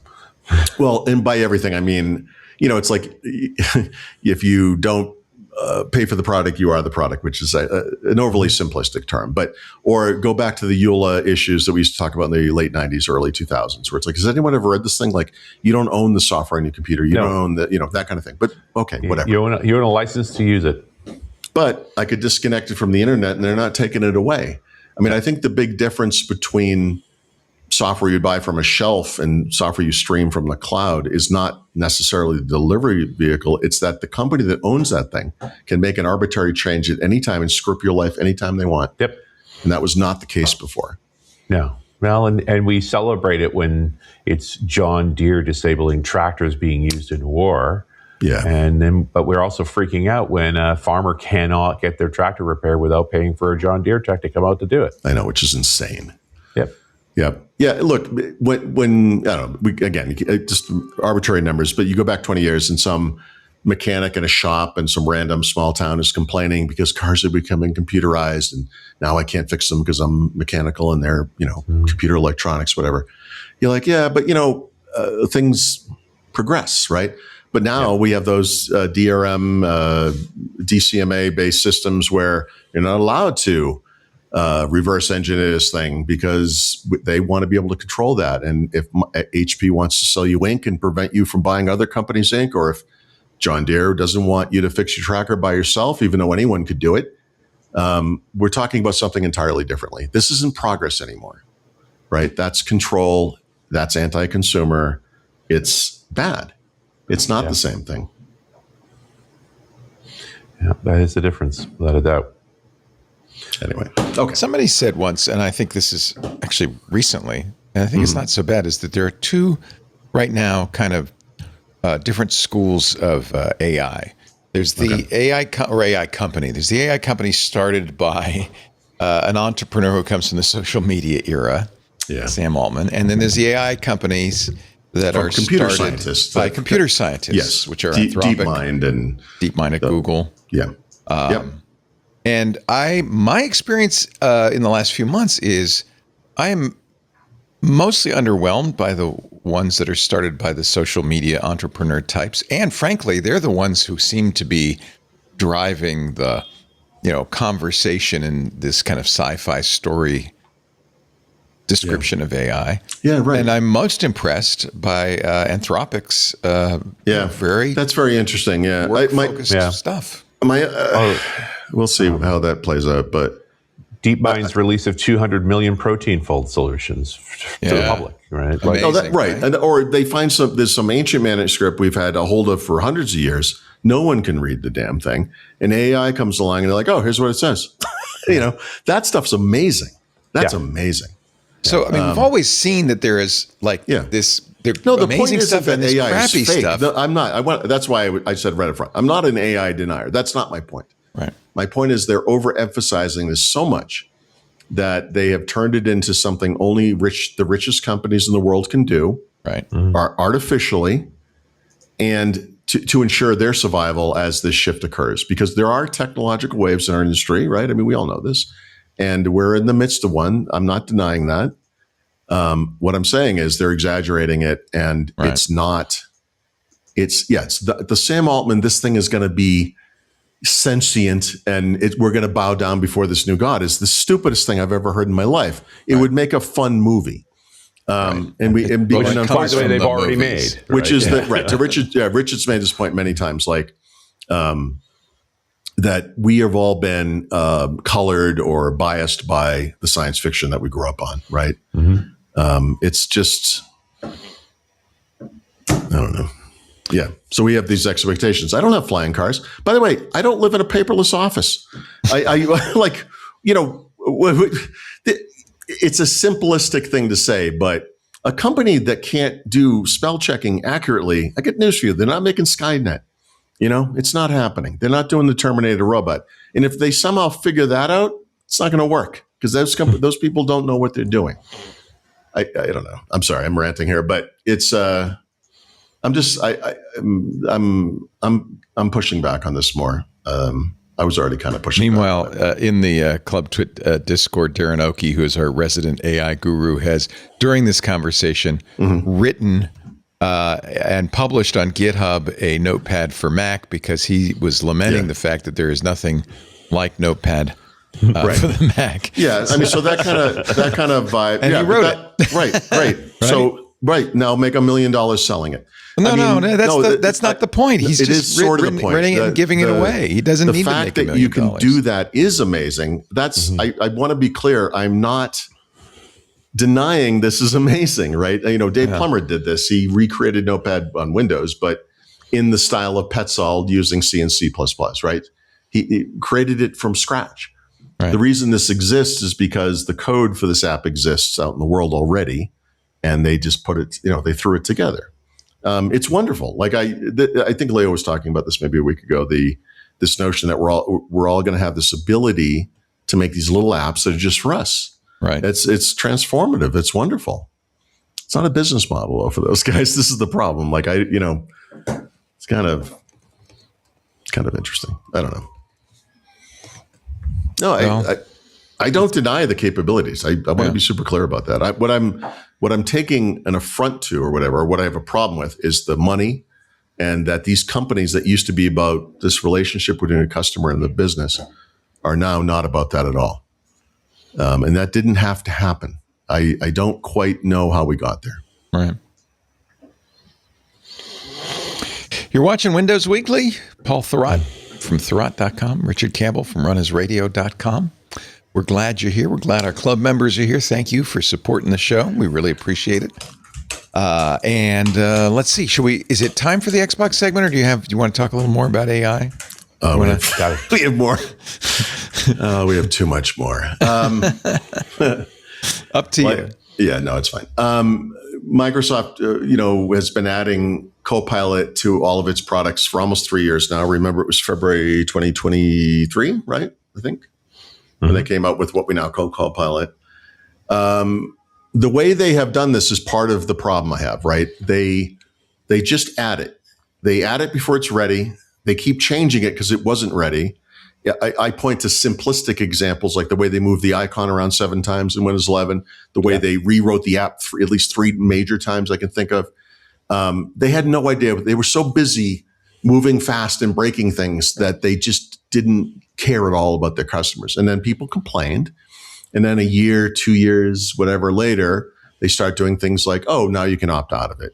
Oh, now you can have, as an IT admin, a GPO script or whatever that will eliminate that for your users or whatever it is. Those are the types of things Microsoft used to do before they launched a product, right? This is the point I made in that thing about Satya Nadella in the article version, which is that move fast and break things works when you're a startup. It's cute when you're what was then called Facebook and you're small, and who cares? But when you're Microsoft, what your customers want is for you to move deliberately and don't break anything. That's what we want. Not break it. What are you doing? No one has ever wanted you to break anything ever, but that's what they do. Yeah. So we are literally almost exactly 3 years later. And they did actually have this ability. It was a little hidden, but they have announced this, like, you can remove Copilot from Microsoft Edge now. Because literally, almost, not literally, but almost literally, every single person that uses Edge does not want it. They do not want it. And even the people who love AI, the people who love it the most, would be looking at ChatGPT or now maybe Anthropic or whatever, right? I mean, it's fair to say Copilot has not resonated with almost anybody. GitHub Copilot being the exception and not the same, but just has the same sort of name. Well, it's the original name that they've then hijacked and everything. Yeah. Well, we said this when they did it. It's a good brand, right? The idea that AI will sit beside you, so to speak, metaphorically, or whatever. Well, that's that whole implication that you are still the pilot. It's your fault. That you're in control, right? Which is very much not what Microsoft was doing as they rolled this thing out, because they were in control and they were forcing it on you, right? Which is the problem. Well, and in control is a relative idea too, right? It's you are responsible. It's really more, and this is Cory Doctorow's line too, right? It's like this is the reverse centaur. You will take the blame when it malfunctions. Right. That's right. Anyway, that's a small thing, but that's fine. ChatGPT or OpenAI last fall, sometime late last year, announced a product called ChatGPT Go, which is just a lower cost version of ChatGPT for emerging markets. I think in US dollars, it was $3 to $5 a month or something like that. It was only for select countries, right? So even Mexico did not have access to this. But last week, sometime in the past week, they announced this thing is now worldwide. You can actually get it in the United States and in Mexico. And I think the US price might be $8 a month in the US. I think in Mexico, it's closer to $4. So it's going to vary by country, obviously, whatever the local currency is. So it's a less expensive way to gain access to this stuff. It's going to come with lower limits, right? Of course. And of course, it's going to come with ads over time. They're going to start introducing ads because of course they are, right? This is the model for anything you pay every month. There's going to be that lower cost version that has ads, right? And so no surprise there. But at least this will spread this to more people. Will this make up the $600 billion that it's probably more than that now that OpenAI has committed to spending with other infrastructure companies? No. But will this make them profitable? No.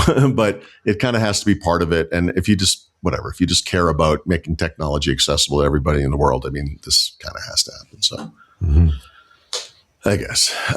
And then this one, I don't know what to think about this. There was an article this past week about how, what's that? The original, it's like the wanted ads. What's that site called? The Craigslist? Craigslist. Yeah. Craigslist is like the only thing left from the old web, sort of. I would say Wikipedia is actually the same kind of a company or service, whatever. They are 25 years old, and they announced in the past week partnerships across the board. So Amazon, Meta, Microsoft, Mistral, the French one, and Perplexity. And they're already partnered with Google. So that's everyone but by the OpenAI. It's kind of interesting. So that they can legally use data from Wikipedia, and Wikipedia gets paid. And I have already seen people who have contributed to Wikipedia who are outraged that the content they wrote will be used by AI, because those are the types of people that would hate AI, right?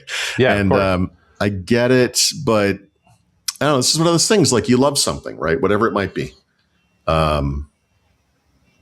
you love Firefox or something. Like you want that thing to survive, right? It's not doing great. You're like, okay, well, how like what's the line, So this one, I'm not sure what to say yet about this, whether this is good, bad, and different. I'm not really sure, but I like the notion that I like the partnership thing more than I like the theft thing, I guess is maybe how I would put it. If that makes sense. I mean, I'm appreciative that Wikipedia is always on the edge, right? Like with this foundation set up, they suddenly have plenty of money. I'm sure that's going to be the outcome of it. It's just not enough money to matter to those tech giants. But I get it. But you're also selling out. Selling out. That's exactly the way people would describe it. It's correct, I guess. Technically, but selling out. I mean, you want them to be successful, right? I mean, I know that stay alive. Yeah, a lot of people who want that would maybe want it to happen a different way, but of course they don't have an idea about how that could happen because there is no way for that to happen. So, right.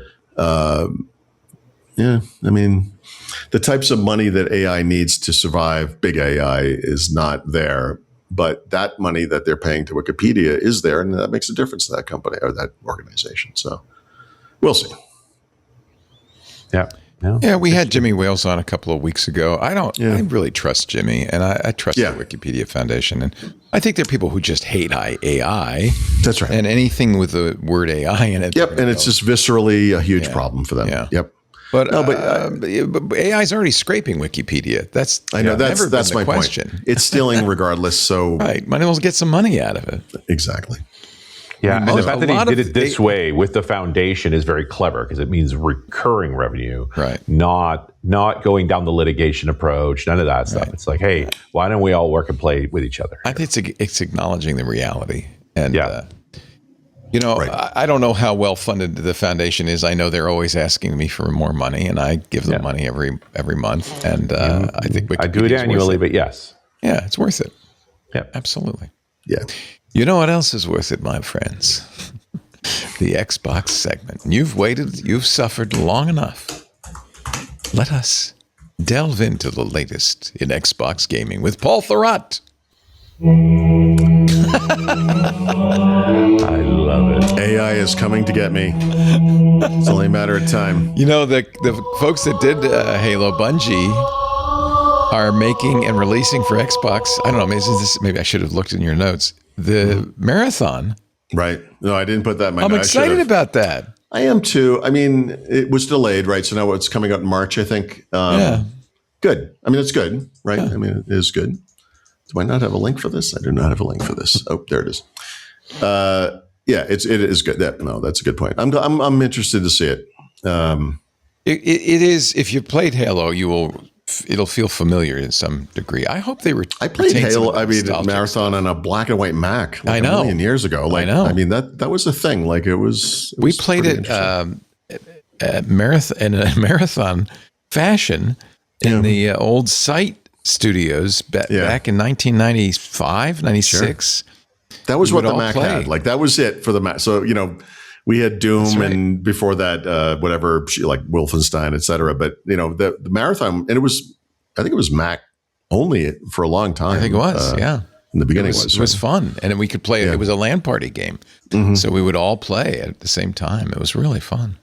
Yeah, I'm curious. I'm definitely curious to see it. It's now, they're calling it an extraction shooter. So there we go. It's what's that thing? Arc Raiders. It's going to compete with that, I guess. What are you extracting? Ores? Minerals? Dollars. My dollars. From my pocket. Yeah. Yes. It kind of does. I'll play a little clip from it since we might as well pad this segment as much as possible. Okay. It kind of reminds me, it looks a little bit, it looks a little like, I don't know. How can I describe it? This is a tricky one. So it looks, by the way, there's a definite old school quality there. Old school. That's the word. Also there's a little bit of a Halo thing there too. Yeah. If you played Halo, it'll be very familiar. I mean, everything Bungie makes looks like Halo, right? Like this is the problem. But But boxy Halo, like old. Yeah, old that's what I mean. Like it's got that Retro 90s kind of look Halo. or whatever. Yeah. Like Counter-Strike did this for a long time where it kind of looked older, or Borderlands, which has an almost cartoon effect, but plays fast. Like Overwatch, maybe. Well, outright cartoonist, or Fortnite. Borderlands never forgets it's a cartoon. All of the death animations are hysterical. Yeah, but even Counter-Strike 2, right, with its sort of arcadification was. I think this would be fun to play. I kind of don't mind the lack of graphical. No, detail. I mean, what matters more to you if you're playing online, especially like performance or graphics quality? As long as it's at some level, which this absolutely is. Right. I'd rather have it just run, 60 frames and just go to town. Right. Besides, there'll be a DLC in a year with an upscaler in it. So Microsoft bought Bungie. That's when they made Halo. Then got rid of Bungie. Yeah. I think those guys wanted to leave, right? Yeah. Yeah. And they made not Titanfall. What did they make? Begins with a P, I think. Boy, I forgot. Destiny. That's right. Kevin. I think there were two Destinies. Yeah. But though, it's fine. But Marathon was a big deal in its day, and obviously Halo was huge. It looks like you're in the Halo world a little bit, doesn't it? A little bit, yeah. Yep. It's okay. And then you have the grappling hook, which is fun. Like grappling hooks. Yeah. You can whiz some way to around. play. Yeah. Grappling hooks are good for VR too, because the worst thing about VR, you can't move around. There's no way to walk. So you need some. You can grapple from place to place. Grapple. Yeah. Really what it is creating motions that don't make people nauseous. That's the hard part. Yeah. And I think sorry. A little bit of a simplified UI makes it easier to do in VR too. But even though it's simplified, that gives it a semi-unique look as well, right? Like it has its own vibe too, even though there are elements where you're like, oh, that looks a little bit like something, but it has an identity. I think it looks fun. I think it looks good. The collector's edition comes with a little Marathon statue. What it should come from is like an emulator with the original black and white version. It'd be fun. Oh yeah. Didn't they make a game called Marathon like in the 90s? Like there was that was the original. Was the original? That's the original mid-90s. Yeah. Yep. Wow, that was fun. And of course, I didn't know this, but my producer Karsten Bondi, who worked with me at the old site, told me that the entire team had decided to gang up on Leo and surround him with bazookas. And you're like, why am I doing so bad? Yeah, like they were all vaporized. I didn't know it until 25 years later. I want to see him legless. But there was a rocket launcher, and they would surround me.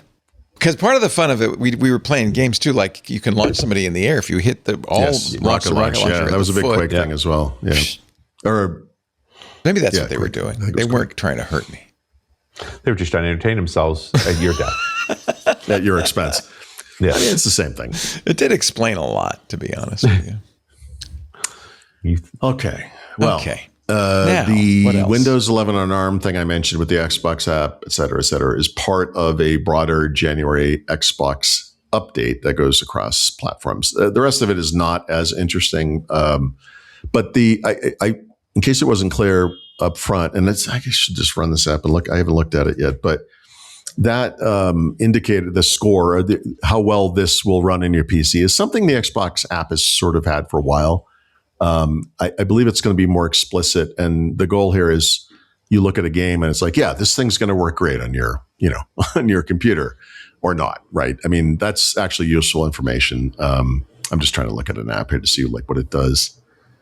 Yeah. So this thing, Resident Evil, well, we'll get to that in a moment, but this particular game, performance check is not available yet, is the message I see pretty much all the time, honestly, when I go through the Xbox app. So my hope is that we're going to start to see something that makes more sense, meaning it actually is useful information. So I believe that's the goal. This might not even be the latest version of the app. So maybe I should just not focus on that too much. But anyway, so that's it's not just for ARM, right? That's for everybody. So if you're on x86 or whatever, it's going to work. There's a game save sync indicator that's in the Xbox app that I did just see. So maybe this is the latest version. And what that means is if you're like, say I play Call of Duty on one computer, if I launch it on another computer, 5 minutes later, I often get this dialogue that pops that says, hey, The other one hasn't synced to the cloud fully yet or to all the computers. Do you want to use the latest synced data set that's on this computer, or do you want to use the latest one from the cloud?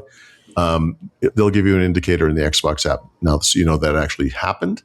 If that's important to you, and it would be important, especially, and I don't really care in like Call of Duty multiplayer, but if you're going through a game like a single player game and you got to level 18 or something, you don't want to pick up the game on another computer. And it's like you're at level 16 because it didn't sync. Like you actually kind of need to know that. So that's kind of cool. I think we already knew this was happening, but Xbox Cloud Gaming, which is the old Project xCloud, is coming to Hisense, and also something called V Smart TVs. V, like formerly VIDAA. I've never heard of this. Okay, but big deal. And then some more handheld compatibility games, including like Arc Raiders Clair Obscure, which is one of those bigger things that has occurred in the last 6 months. Red Dead Redemption, Silent Hill 2, which by the way is being turned into a movie. More Xbox Play Everywhere games, et cetera, et cetera. But to me, the big thing is the ARM stuff. So that's kind of a big deal. But the January Xbox update is rolling out today. We also got our second collection of Xbox Game Pass games across platforms for January, right? So around the first of the month, it was probably the 5th or 6th. They released the first set, or started to release. Now they have the second set. The big one here is Death Stranding Director's Cut. Have you played I think there is I briefly mentioned Resident Evil. I'm just looking. I thought that was one of the games too. Yeah, Resident Evil Village is available with Game Pass Ultimate Premium and PC Game Pass today on cloud, console, and PC. I think as of right now, I know I say that. I don't know why I said it that way. This is my latent or the remaining French that I have in my brain. Village. I believe that's still the most recent game. Is that true? I think it is. Because the one before it was the Biohazard one, which I finished, and I feel like this one I did not finish. So maybe I'll give that one a shot. And then obviously a bunch of games I've never heard of. But there's some killer games here. Warhammer 40,000 Space Marine is awesome. Yeah, Final Fantasy 2. That's a very old Final Fantasy game. They were 15 or 16, but still awesome. And Death Stranding, you're either into it or you're not. It's an eclectic game. Like, it's very odd, but it's quite extraordinary. Yeah, this is a hell of a lot. For as much fun as we made of the putting out these things, this is a killer roster. I mean, it's no, what is it, like Goat Simulator? It's no spray paint simulator. It's okay. It's okay. Well, yeah, there's nothing you can do about Goat Simulator. Goat Simulator is just special. The Untitled Goat Game. Yes. Yeah, the Untitled Goat Game. Yeah. Anyway, so that's okay. So that's out. And then there are rumors that Microsoft is going to introduce speaking of, ChatGPT Go, in this case, a free ad-supported tier of Xbox Cloud Gaming. There we go. So we've gone from it's only an Ultimate to it's in all the tiers to now, I guess we'll see a version that'll be free and ad-supported. So it's like, before you can get into this match, you're going to watch a little ad from Spick and Span or whatever. Spick and Span. Colgate. I don't know. I'm just trying to think of stupid brands from the past. Ancient Chinese Secret. What was that company? I don't know. But NVIDIA does this now, right, with their GeForce Now Cloud Gaming service. Obviously, when you pay, you get faster access, better points in the queue, and more access and all that kind of stuff. But in the same way that doing something like this for AI services makes sense. I mean, it does make sense, right? I mean, you want to make it available to as many people as possible. Spick and Span is still around. I'm still surprised. Yeah. That's so funny. As we were discussing with Richard and his wife while they were here, it's like Sears, Roebuck, and Woolworths are going concerns in Mexico, and they're basically long gone in the U.S. I mean, maybe not entirely, but they're big deals here for some reason. So I guess, I don't know, anything is possible. Yeah. Had a great time in Mexico City. The tricky part was getting home. I know, my God. Oh, yeah, you were there this past week. Yeah. What was hard about getting home? Was it a lot of flights? The actual act of getting home. Yeah. Was the issue is this fog. There's been fog at YVR for days.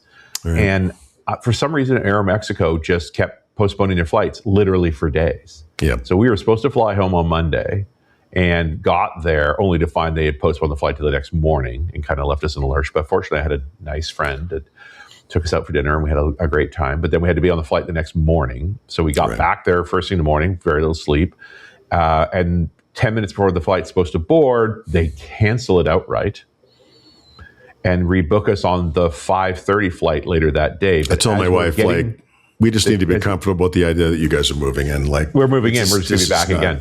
Yeah. Because literally as we're getting the boarding cards for the 5:30 flight, they say it's delayed to the next morning.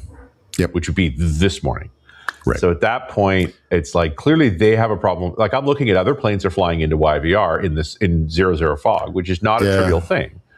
So then I looked at the Air Canada flights, and we had to fly through Toronto, which meant a very long day. But we got in last night at 2 a.m. and crashed in the city at my friend's place for a couple of hours, and then we're on the 7:30 ferry here. I didn't think you were going to make the show today, regardless of getting back into Canada.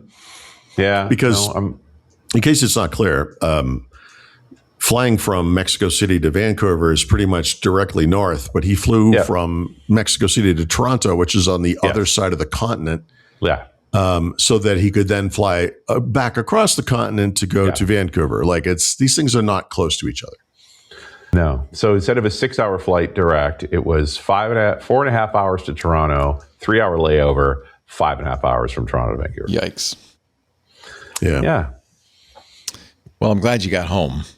Me too. Home good. He's smiling a lot more than I would be, and handled it a lot better than I would have handled it. But and we did land at 2 a.m. in 00 fog. You could see nothing. Yeah, it's incredible. That's so scary. Airplanes are capable of it. Yeah. Meanwhile, I've been going down the spick and spam rabbit hole. So it turns out there's this little company in California called Kit, K-I-K, that has been buying up classic home brand names I like it. and manufacturing them. Names you'll remember, like Spick and Span, Comet, Chore Boy. Remember I didn't know Comet was gone. Comet was that. None of these are gone. Gritty, they're just thing. made by this one company now that is believes so there's a market Corel for it's a nostalgic world. Top Job, Cinch. By the way, that looks literally like my pantry. That could be a photo. Yeah. And it's all your products. They've been acquiring, these brands as they kind of fade. Greased Lightning. Greased Lightning. And now they make them La Parisienne. Old Dutch. I think this is fascinating. This is a kind of an area of America. Yeah. American industrial history that's quite There's interesting. There's been a lot of brands that kind of this happened to, like Polaroid, turned in it's still around, sort of. It's not the company it was, but no, and it's not the company at all. Chore Boy is a form of AI, if I'm not mistaken. Chore Boy would be a great name for an AI chatbot. Okay, you like Chore Boy? Contact Kick and see if we can get Chore Boy. Hey everybody, Leo Laporte here. It's your last chance. We're in the final stretch of our 2026 audience survey. So important for us both to know you better, because we don't gather information about you except this one time a year, and it helps us with advertising, and we collect no personal information. We just want to know about you in general. So if you would help us out, if you haven't filled out our survey yet, this is the time. It closes January 31st. twit.tv/survey26. It helps us improve our shows, and it helps us make money, and we need to do both. So survey is at twit.tv/survey26. Should only take a few minutes. Thanks in advance. Hey, we're going to get to the back of the book. It's coming up in just a moment. But first, I want to put in a little plug for those wonderful, wonderful people. not Chore Boy. Those wonderful, wonderful people in our club. Club Twit has made such a difference. Lisa and I are very grateful to all of you, and all of our hosts and all of our staff are, because Club Twit is keeping Twit alive. And it's a pretty important job from my point of view. I could retire, I guess, but I kind of like what we're doing. And if you like what we're doing, the best way to keep it going is to join the club. The club gets you some benefits, lots of them. You get access to the amazing Club Twit Discord, where there's always a great bunch of people talking about all sorts of interesting stuff, the kinds of things that geeks are particularly interested in. Not just during the shows, but there are 2 Minecraft servers for the club. There's all sorts of stuff. It's a great place to just kind of hang out. We also do special programming in the club.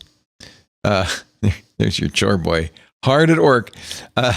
They love the AI in the club. we got Home Theater Geeks is coming up. I think tonight, aren't we doing Micah's Crafting Corner, or did we do that last night? Maybe that's over. Johnny Jet's rejoining the crew. We haven't seen Johnny since the radio show went away. He's going to talk about traveling and tech on the 29th.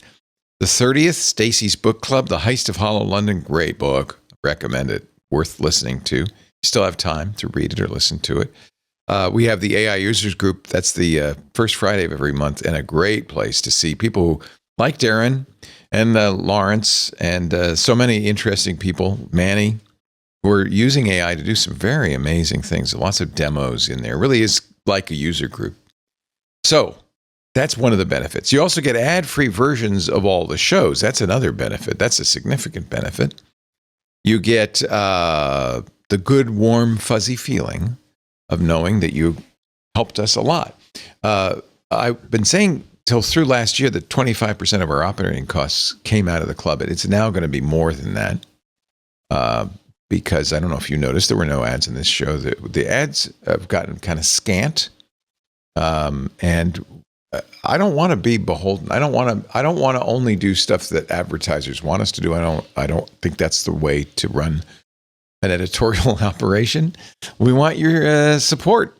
You vote. You tell us what you want by going to twit.tv/clubtwit. $10 a month, $120 a year. There are family plans. There are corporate plans. If you like Twit and you want to keep Twit around. Crafting Corner is tonight. Okay. That's going to be fun. 6 p.m. Micah Sargent. 6 p.m. Pacific, 9 p.m. Eastern. Micah Sargent. He says they're doing paint by numbers. So that's your coloring book right there, Paul. Paint by numbers this week on Crafting Corner. Join the club, will you? Twit.tv/clubtwit. We would very much like to have you. And it is very much a way of voting to support Twit, to keep it going. You wouldn't want Paul Thurrott to actually have to work for a living, would you? No. Goodness, no. No, hell. Oh. Bless you. I'm so sorry. Excuse me. Do you have any serviceable skills? That's the question. Did you know that the sneeze sound is cultural? You probably knew that, Richard. You're that kind of guy who would know that. That the achoo is cultural. Different cultures have different sneeze sounds. It's a learned thing. It's not what it needs to sound like. Okay. Just thought I'd pass that along. Little. See, this is another thing you get from the fabulous Club. Paul Thurrott, back of the book. You kick things off, will you, with your sniff of the week? Oh, man. Yeah, last week, it's January. Not so much a resolution thing, but it's a good time of year to kind of take stock of things, whatever. And I wanted to focus on security, primarily for online accounts, but also just computer device security, I guess. I had written something about passkeys specifically for Windows users, but this past week I wrote a couple of more articles. One, it was about securing a Microsoft account. And the other was about an authenticator app. And on the Microsoft account side, this is something probably no one will ever do, but it's kind of interesting. If you go and try to create a new Microsoft account today, by default, they're not offering you an Outlook.com or Hotmail account anymore. You can still get one, but the default now is you just type in whatever email address you have and it becomes a Microsoft account. So there's a built-in kind of recovery functionality there because it's hosted by a third party. Presumably, this thing will be secured in whatever ways that service offers as well. But if you start to type something like, not that this address is available, but paul@outlook.com, then you get the drop-down for outlook.com, and you can start trying to pick one of their addresses, in which case they'll be hosting your mail as well. So that's not going to impact most people. But from a high-level view, when it comes to methods to identify yourself when you log in or just to verify your identity, which happens from time to time, obviously these accounts have passwords, so they can take that away. You can have second or third email addresses that are, that they can send codes to, right? Also for recovery, but you sign into your account, you enable 2FA, or what they call two-step authentication, which you should do. You have to have multiple methods to authenticate yourself, right? So I recommend having at least one email address, but honestly, 2 would be good. You can text a code, which I don't like because I know that's insecure, but man, they hound you to add your phone number to this account, and it's bizarre. That one I'm still trying to deal with, but they support 2 forms of authenticator apps. If you do have a Microsoft account and you care about it, use the Microsoft Authenticator app. If only for that account, it's way better. But if you want, you can use a third-party authenticator app, and it works the way, that kind of thing works. But the experience with a Microsoft account with a Microsoft Authenticator app is literally passwordless. It's wonderful. But the very best method is to use a passkey. And if you are signing into a Microsoft account with a passkey that's in a password manager, preferably third party, but whatever, it's in your browser, you don't even have to type your username. You just go to the site, whatever it is, Outlook.com, and the thing will pop down. You mean this one? Yep. And you're in. That's it. It will do like a Windows Hello kind of authentication. So anyway, I recommend, demand, turn on two-step authentication, set up passkeys, and an authenticator app. Microsoft Authenticator, ideally, is the job there. Related to that, Microsoft is now making it mandatory for M365 accounts hard. To 2FA. By the end of this year, your account will not work. Well, that's the right thing to do. Well, and the only reason they've been extending it is because some companies have still been struggling with it, but bit by bit, it's just like not possible. For individuals, it's weird, but passkeys, and this would be a passkey that would be in your password manager, maybe in your browser on your computer, or a passkey in the app that's on your phone that you use for autofill, which is the same service, right? Is both the most secure and the most convenient. It's kind of amazing, but you should still have an authenticator app. That's the next most secure, next most convenient. That you will have to, with a few exceptions, have to have a phone. And I like the phone number for recovery. I do too. I don't like defined as an MFA. Yeah. Yep. And you cannot do it that way with Microsoft. I have no idea why. It's bizarre. Yeah. So there's that. When I looked at authenticator apps, I know this is going to be semi-controversial because everyone has their little favorites, and you can't write about something like this without hearing about every single authenticator app. Yeah. But there is a clear winner here, and that winner is Proton Authenticator. Free, open source, fully encrypted. You can import, export if you want to go somewhere else or come from somewhere else, etc. I like having an authenticator app be separate from the password manager, although some password managers support that. One of the couple of reasons I like that is because you can't store the key to a vault inside the vault. So you're always going to have something else. I mean, it's, might as well just do everything through that. That's my. Now, I've always been biased that if you're an M365 user, you should really be using Microsoft Authenticator. Yep, and if you're a Google Workspace user, you should be using Google Authenticator because they have so many benefits for something you interact with the most.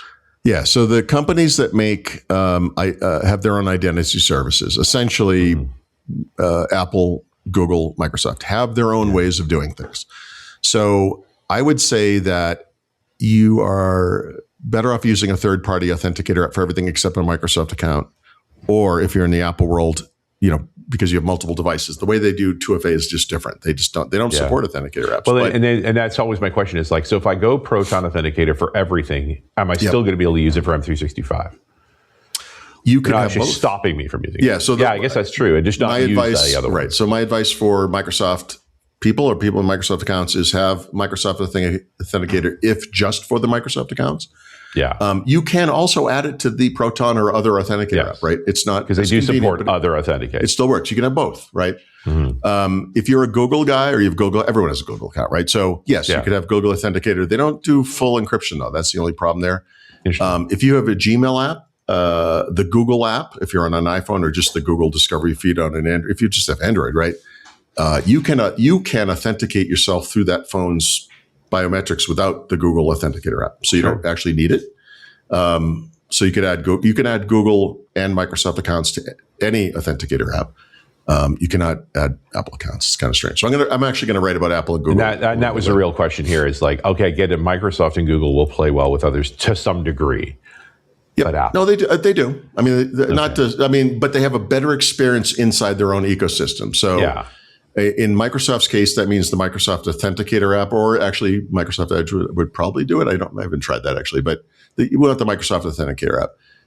In the Google world, Gmail, the Google app, and that might be about it actually. But there's a couple of apps that will do it for you as well. I always liked how Authenticator, at least Microsoft's Authenticator, would mix up the whole enter the number thing. Yes. Where sometimes it's like, I'm presenting a number over here, type it in on the phone. Yeah, or right. Here's the correct number, choose from these three. So there's no consistent pattern. Like it's really hard to hack at. That's especially true of Microsoft 365 Commercial, where the prompt could be on either device, right? So typically the Microsoft account experience is you go to sign into Outlook.com and it says, here's the number, it's 56. And then you get this alert on your phone and you tap it and it says, here's three numbers. Tap the number you see on your computer. It's 56 is one of the numbers. And it does not Windows, it does Face ID or whatever you have. And you're in. And that's how it works. You never typed anything. It's nice. What you're describing is it goes in the opposite direction. You get a prompt that says, type the number you see on your phone. And you get a prompt on your phone. The phone says, here's a number. You got to type that in your computer. So it goes in the opposite direction. Either one of those is great. And like you said, they mix them up. That's smart. Yeah. Good. Well, and I think it's also a way to get people to stop ignoring it. Like they find a way to make you attentive to the authentication process. I always think of the middle brake light on cars. For the first year or two, it was unique and different. You really paid attention to it. Now we don't care anymore. It's like every car has these kind of stupid, but so there's that. And I'll do more. I'm going to do a more general passkey article, but the big one for me is going to be the password manager bit. And I would say that one's a little tough because there are at least 3 apps in my brain that are very, very good, but they all have a couple of unique features. And without giving it away, it's no surprise. I mean, it's 1Password and Bitwarden, but I would also throw in Proton Pass, which is the one I actually use. But we'll get there. We'll get there in the future. Well, and the funny thing about password managers is I have never met anyone who started using a password manager and stopped. There's lots of people who won't start. Right. Well, but it's like, so again, I'm going to get to this, but the real trick the first trick is what you just described. You have to go to it and do that thing, right? Yeah. You also have to stop using the old thing and delete everything in the old thing, which I think a lot of people don't do. I bet all of us have vestiges of password collections in multiple places. It's just very easy. But the next step after that is also using it to make sure that you're not on the dark web, that you're not reusing the same password everywhere, which you are all doing. I'm doing it too. We all do it. Using it like it's the only person who's not doing it is the person who's using a password manager because the password hopefully manager will torment you. Yeah, but even you use the same password twice. But you've imported passwords, so you are doing it. Like a lot of people are doing it. You have to get over the hump of. Okay. You have to get over the hump of you don't need to know the password. Don't worry about it. The password manager is everywhere you are. It's on your computers. It's on your phone. You can have it on your tablet. Anytime you actually have to type a password in, that thing will have it. You don't need to know the password. The only password you need to know, if it has that, is the password for the password manager, right? That's the trick. But we'll get to that. That's a big can of worms, and I'm going to make people upset when we go through that. Past couple of weeks, I've been talking about ways to do local AI. This one's a little bit left field, but Microsoft has an app called AI Dev Studio. It's in preview. It looks a lot like the apps they have for what are they called? Like WinUI 3 Gallery or WPF Gallery. It's for developers. But this app is interesting because it shows you what's possible with local AI in Windows. And if you think back to would be Build 2024, so almost 2 years ago, Microsoft introduced something at the time called the Windows Copilot Runtime, which is not a runtime, but it was going to be these APIs for developers. And then almost a year went by, they never released it. They finally released something in January, February 2025 that was a very early preview. You had to be on a experimental version of the Windows App SDK to even access this stuff. It never really fully came together. So at last year's build in May, they replaced that with something called the Microsoft AI Foundry, right? And there's a local version of that you can have in Windows, which is text-based. And that's the thing I talked about last week. But the big change to me is that the APIs for developers that they started talking about almost 2 years ago are actually now available. So if you go into this app, you can see what those things are, right? And so, like I said, the big advances to me are text and images, but there's more, right? There's audio and video, there's software coding, there's smart controls, et cetera, et cetera. But if you look at just text and images, just keep it simple. As a developer, you could, and this is what I'm starting to work on myself, is write an app that can generate text, summarize text, just have a chat interface, translate text between languages, grammar checking, spell checking, paraphrasing, shorten, lengthen text, etc. The image stuff is very similar. So generate images, obviously generative AI, but delete objects from images, remove the background, enhance an image. The primary use case there being the super res thing I was talking about. So you take a 320 by 240 image, whatever it is, and upscale it to 4K, and it doesn't lose. It's beautiful. This is available to everyone now. And this is the kind of thing that's interesting. If you look at how many, there's samples in here so you can play with it. You have to download models. You can choose if you have a Copilot Plus PC for those to be MPU-based models. And you can see it hitting the MPU and how it's not hitting the CPU, et cetera, et cetera. But this is really, it's not so much a thing you're going to sit there and chat with exactly. It's more of a guide to what is capable right now on any PC. And it's actually a surprisingly good list, especially when you consider how long it took them to come up with anything for developers. So inside the app itself, you will have to download some models. You can interact with, interact with many of these capabilities just within the app, just to see what it's like. And then you can kind of apply this to what I'm going to call little tech solutions for AI that are going to run locally, right? So whatever you're using, if it was that the Gen AI or whatever it might be, these models will all be available in those things, and you can see where these things are at. And I have to say, it's surprisingly good. So if you are thinking that small language models are maybe 2 or 3 years behind LLMs, they're not.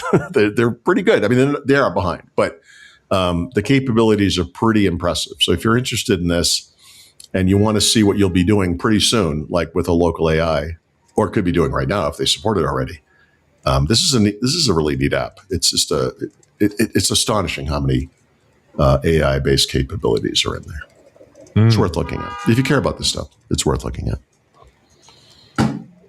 Cool. Well, you know what I'd like to look at right now? I'd like to look at RunAs Radio with Mr. Richard Campbell. Well, I did an unusual show for this particular week. This is my friend Amber Vandenberg. We called the show Ideation to Implementation.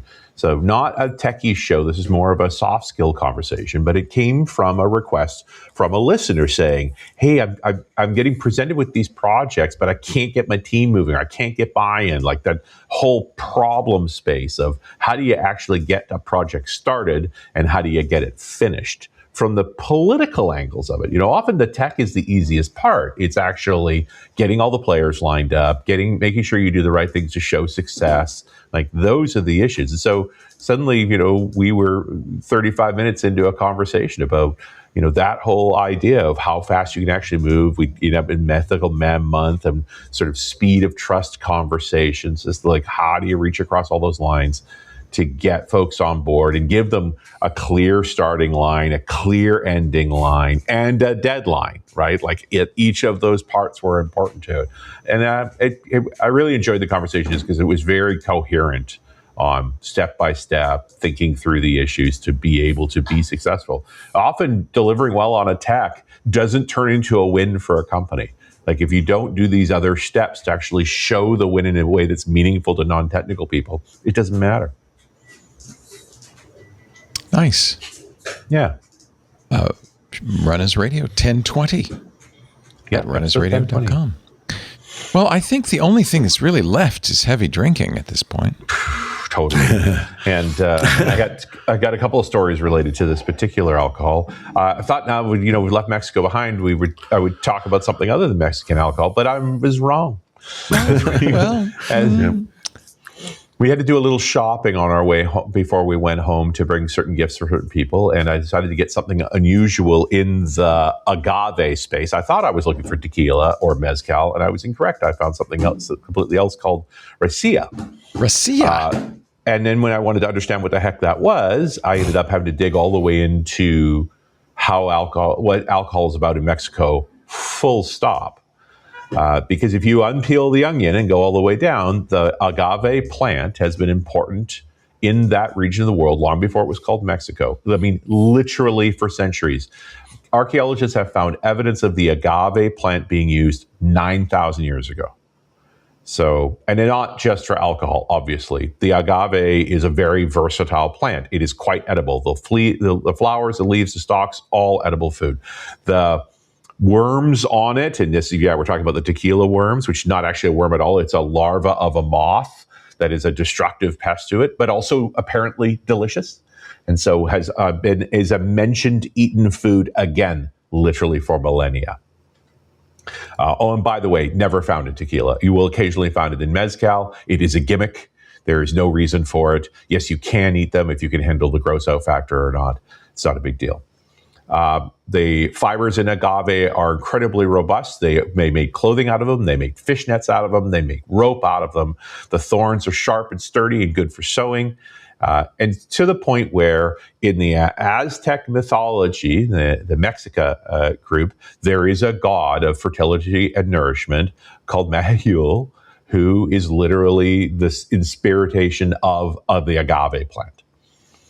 And it turns out, because it's full of carbohydrate, as this plant's growing, there's a particular point when you're growing the agave, and we've talked about this before in tequila making, where it concentrates sugars in the main ball before it makes a stem to do reproduction. And if you harvest it at that point, you can get a lot of sugar from it. Bake it a little bit, steam it or roast it to increase the amount of sugar production. And humans have been clever for millennia. They figured out how to do that a long time ago, to pull this sweet sap out of a roasted agave, and it would naturally ferment. There are lambic yeasts in that part of the world to make a drink, a kind of beer called pulque. Now, it's also known as octli, which is probably the original name from the Aztec era. The Spanish also called it agave wine. They called everything wine if it had a little bit of alcohol in it. It's sort of a milky product. Ooh, I love pulque. It's still available today. You could buy this stuff. Although at that time, if you go back to the pre-Hispanic era, this was very much a ceremony or religious drink. So it wasn't consumed in large quantity. But when the Spanish arrive in that world, arrive is a great term, in 1521, it doesn't take very long to find pulque, and it's much easier to make than beer because barley does not grow well in that part of the world. And so they start scaling the production of it massively, to the point that by the middle 1600s, this becomes heavily regulated, as is the drunkenness problem that's generally happening. Spanish Empire stuff. We're going to skip back and forth in the ages there, but that's your typical product. When you find a carbohydrate a sugar source, it's not hard to make a beer product of some kind, of 4 to 7% alcohol. It's the distillation that gets more interesting, and the story of the distillation of pulque is still back in the 1500s. So in 1565, the Spanish Empire, which has already been in control of the area that is Mexico for some time, has now made it all the way around the other side of the world, and they've taken control of the Philippines. And the Filipinos being very much ocean-going folks anyway, considering the part of the world, and they're working on the ships for the Spanish Empire. And there is a route called the Manila Galleon Route that runs between Manila in the Philippines and what we now know as Acapulco in Mexico. At that time, the area known as Nueva Galicia, which is basically the whole west coast of what is now Mexico.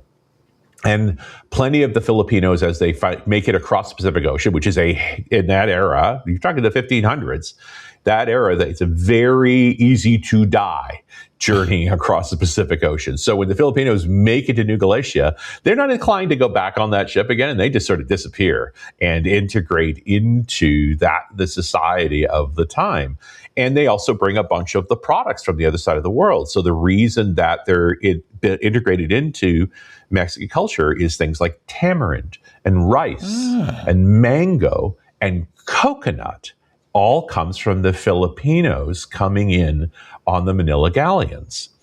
Well, They also know how to turn coconuts in, because it is a concentrated carbohydrate, into a kind of beer that the Filipino called tuba. But they also had a simple but completely unique distilling technique to make a liquor called in the Filipino language, in Tagalog, lambagnak, but was quickly coined by the Spanish as vino de coco, as in the wine of coconuts.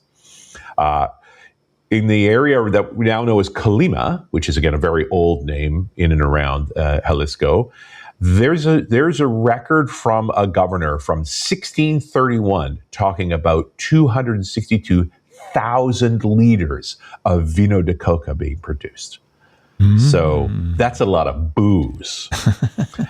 What's interesting about it is the stills that were used are completely different from the European style stills. There's not a lot of metal. And so they use as little as possible. The still looks more like an inverted cone, where at the bottom of the still is a large metal bowl that's going to contain your ferment, the pulque. That's got a bit of a fire underneath it. You don't need to get it too hot, right? You're just trying to evaporate the alcohol. And then built around that bowl is a cone made out of wooden staves. And then at the top, there is another metal bowl that's smaller that's got cold water in it. So that as the alcohol evaporates, it's going to hit that upper bowl and it's going to cool and drip down. And in between the two, you've got a kind of pan shape it's angled with a pipe coming out of the wooden box. And that's where the alcohol is going to drip out. By the way, you can still find these stills in the Jalisco area. They're rare because they're not particularly efficient today. They use much more efficient stills, but they're super simple. They can break down into something very small, transportable, and ship, and it will make you a kind of alcohol from it.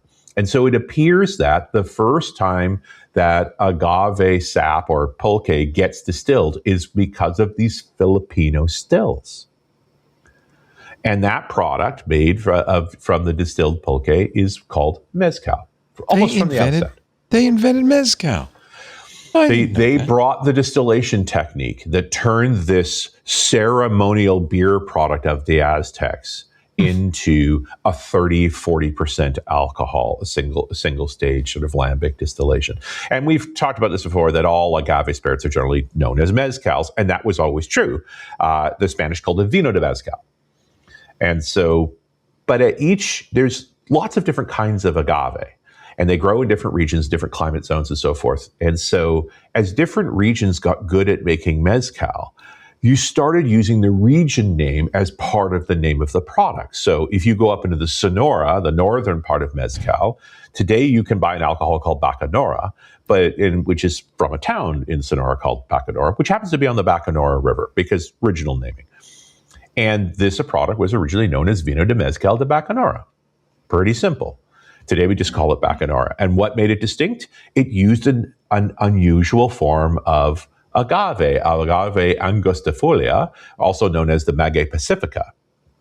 But it's a kind of agave not found very much elsewhere, and it's specific to the Bacanorans always used it there. And so it got its own sort of recognition. It's not a well-known Mexican alcohol, but Bacanora has its own domain certification, just like Champagne does, though they only got it back in 2000, right? So as you get mezcal production spreading through New Galicia, so that's the whole west side of Mexico, into different regions, going up into the highlands and so forth, where there are different species of agave, you get different results. So the one you do know is once known as Vino de Mezcal de Tequila. Right? Tequila being a region. And this is where the first commercial tequila products were made by the Cuervo family. They got the ticket from the Spanish government in 1758 to start mass production of that. And by the way, that name, Vino de Mezcal de Tequila, is the normal name of the product until the 1970s. The only reason it ended up being called tequila is that the Mexican government was very frustrated with the fact that certain southwestern American states were growing agave and making it into alcohol, and also calling it Vino de Mezcal de Tequila. And so they copyrighted the name tequila as an intellectual property product, so nobody else could use the word tequila. And that's why it all started being called tequila for a while there. And they've got the domain identification in 1894. But also going back into the early 1900s, there was Franz Weber, a botanist, who had been actually identifying all the different species of agave. It's not very obvious one from the other. And he focused on a particular kind of agave today we call blue agave, although back in the day it was called Weber's agave, because he recognized it as a faster growing in the highlands area, easier to reproduce. And agave azul, as it's typically referred to now, is what all tequila to this day is made from, because it's the most productive agave you can use. And another distinction of tequila was that they steamed the pinas, the root of the agave, to extract the sugars from it rather than roasting them, which is the traditional way, because the roasting techniques normally would add a smoky flavor to it that some people didn't like. Steaming that's them the kept the mezcal smoke away flavor. from it. Yeah, And that's the mezcal flavor. And mezcal, which we get to know is also the superset as a whole, now has its own DOM identification. Only in the 2000s they actually get one, and they also set limits on the different states that could produce mezcals and the various techniques. But where tequila was strictly agave azul and bacanora is strictly Magellan Pacifica, mezcal has a bunch of different agaves that are acceptable and an array of techniques. And yeah, most mezcals are smoky, but not all. And by the way, also true that most tequilas are not smoky, but not all. Right? It is, you have a choice on how you do your preparation. Mike Elgin's going to be on in half an hour, and he has his own own mezcal that he makes. Sure. And it's not too smoky. It's actually quite delicious. So, but we're not talking about any of those. We're talking about Racia, and I have the bottle of Racia right here. Racia. So this is also from Jalisco. This is where tequila and mezcal and so forth all originated. The one thing you say for sure about Racia is it is not made with blue agave. It's actually made with a bunch of other ones. But Racia is not referring to a region like all the other names were. It's actually a term that means little root, because this, my friends, this is the best kind of alcohol, the kind of alcohol invented to avoid paying taxes. You mean moonshine? Well, and it always ends up, this happened in Ireland, right? Where they started making potin to avoid the English taxes. This happens over and over again. So all the way back to 1608, the governor of Nuevo Galicia recognizes how much mezcal is being produced and starts imposing taxes on it. Now, most of these mezcal growers are down in the lowlands in the area and so forth and are easy to go collect the taxes on. But no, not this stuff. The mezcal growers using a particular agave, the Maximiliana, only grows in the very high highlands, 2,000 meters plus, right? And so it's hard to get to those guys, and you don't get the news very often, and the tax collectors don't want to climb those hills. And so they just kind of don't get around to paying taxes. You didn't want to go there. And then when a tax collector does show up, he says, I'm here to count your pinas to pay taxes. He goes, oh, we don't make this from pina. We make this from the little root, which is what Racia actually means, is little root. Now, they're lying. Of course, they're making it from the pina. There's nothing else to make it from. But it's all part of the game of avoiding paying taxes. And they instantly go into hiding. They avoid the taxation equation literally into the 2000s. Wow. Right? And it's one of the reasons it became moonshine, because the upside to the taxation and regulation is consistency and quality. And the downside is you cheat. And so this was always a black market product that was kind of hidden away from the rest of the world. And so it does get this reputation of being a dubious product, of being a moonshine and potentially dangerous and poisonous, which may be entirely possible because it's kind of under control, but it is kind of unique. And only got recognized as a legal alcohol saleable in places like the US in 2014. But and it got its DOM in 2019. So it's super original. So there is a couple of different kinds of Racia today. They do roast the peanuts, but they roast them in clay ovens, isolated away from the smoke, so they tend not to be smoky. And they use a couple of different agaves depending on where they're growing. So there's one set of Racias called La Costa, or the Coastals, which are kind of citrusy flavors. And this is agave angustifolia, or also known as the yellow agave, as well as agave rhodocantha. And then La Sierra, or the mountains, is the kind of piney or stronger taste. And this is where agave Maximiliana, and also an even rarer agave called Inequacidens, are used to make Racia.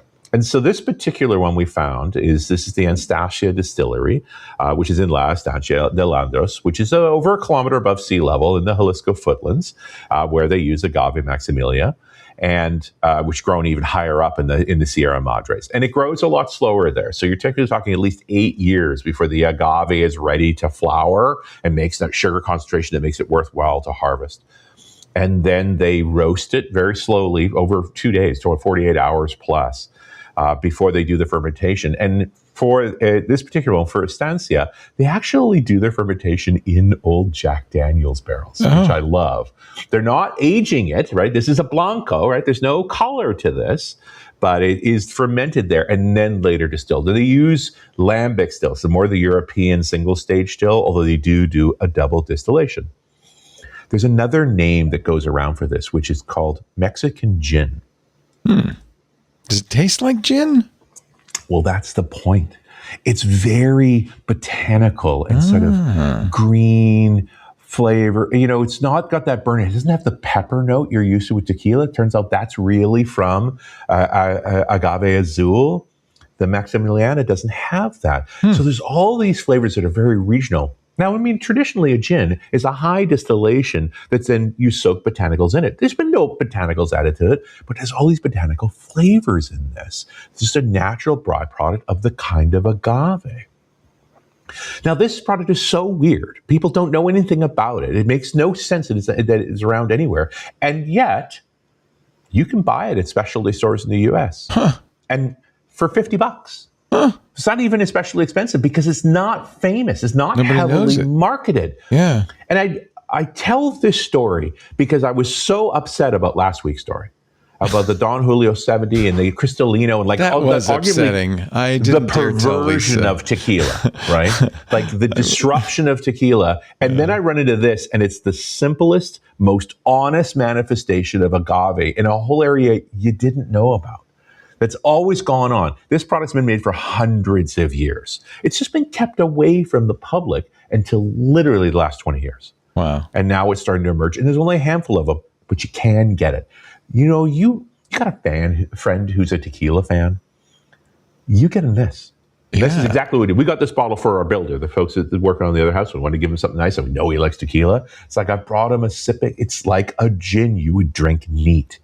It's just this rich, now I want to fun, try it. Yeah. no heat. It's 40%. It's not big and bold, but it would be a sin to put this in a cocktail. It's so nice by itself. You know, once in a while you find a gin that good, but that is this species of Mexican alcohol. It doesn't have to be the pepper bomb. You don't need salt and lime, right? You could just drink it. Yeah, And I'm not crazy totally about the pepper blew bomb, my mind. to be honest. Yeah. Yeah, you know what? It's a mood thing. Sometimes I want that. Sometimes I don't, right? Yeah. Remember we did the Black Hornitas like last year when we were together in Mexico. And that was a big, bold, like we're going for a ride called tequila. I get that, right? And sometimes that's what you want. Dude, I got to keep this bottle around for the summertime.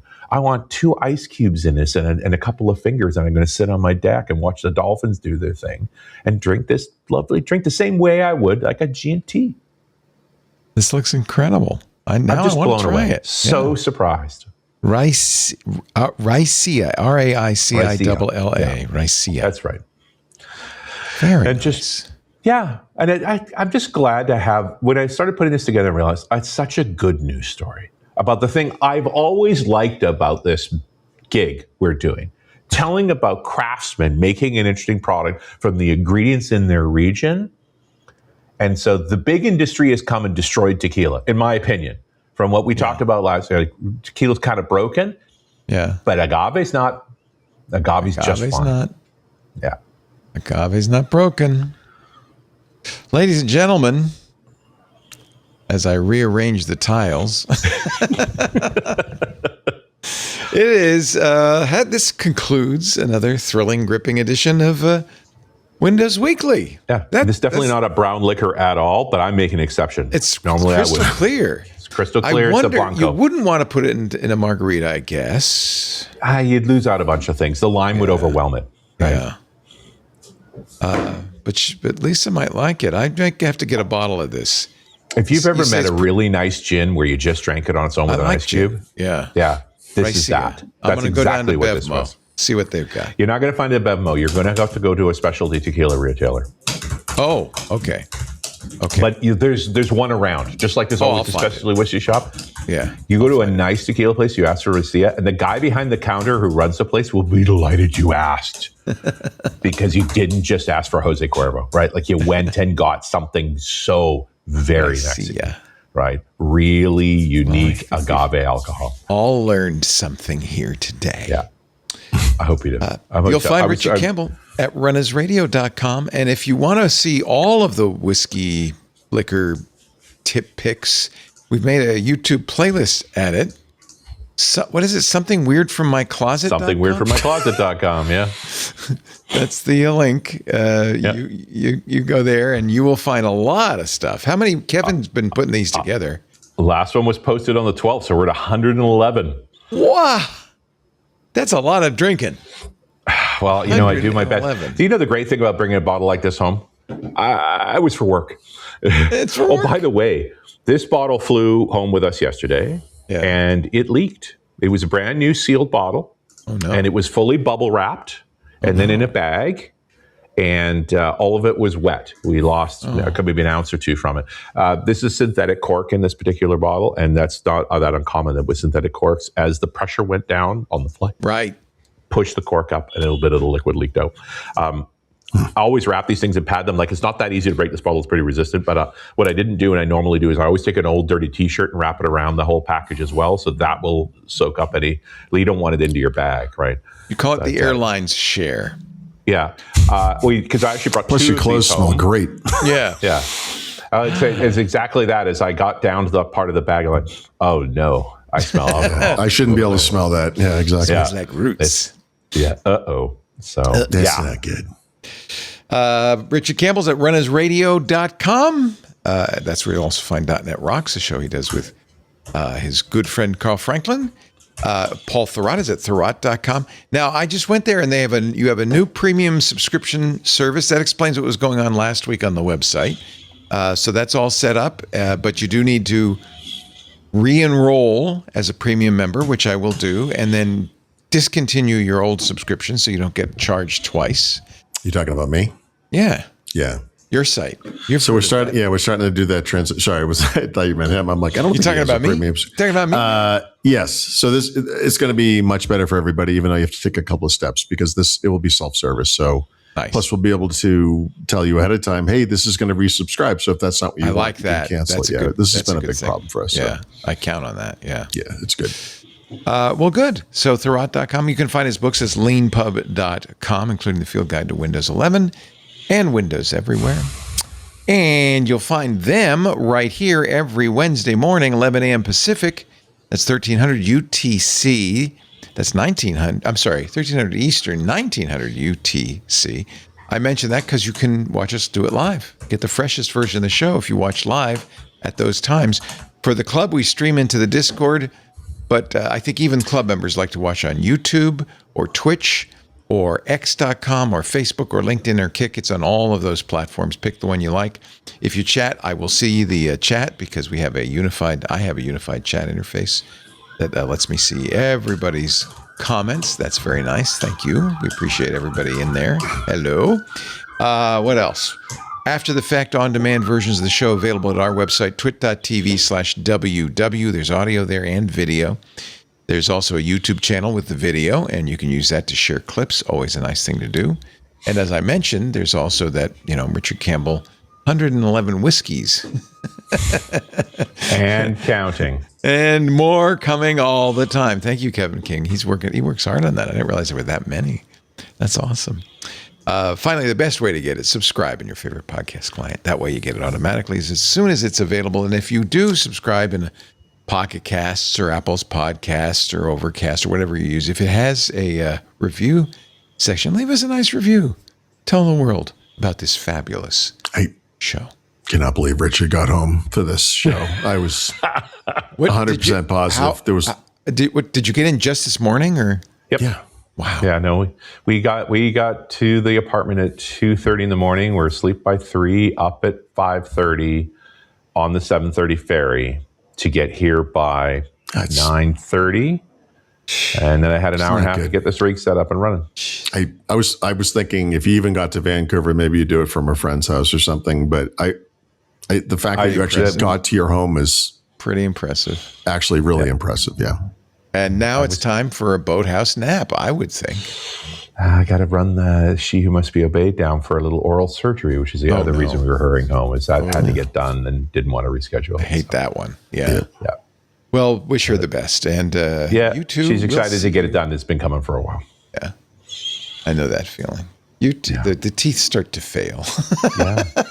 We're not 20 anymore. Goodness knows. No. My teeth are 120. I had, because I am so old, I had a bunch of amalgam fillings with mercury in them. And some of them still are there, but most of them have been replaced by more modern materials. Yeah, all my metal has been replaced with, what is it, like porcelain or something? Yeah, they do a better job now. But, some of them still live, which is kind of amazing. Wow. And they say the dangerous part is their removal in the first place. So if they're at risk, then get them out, but don't disturb the stable ones. Exactly. Yeah. Well, I think they start to fall out. In my case, like they were needed to be replaced, but yeah. Thank you, sir. Sorry to end this wonderful show on the dental note. On the dental surgery note. We'll see you all again next time on Windows Weekly. Bye-bye.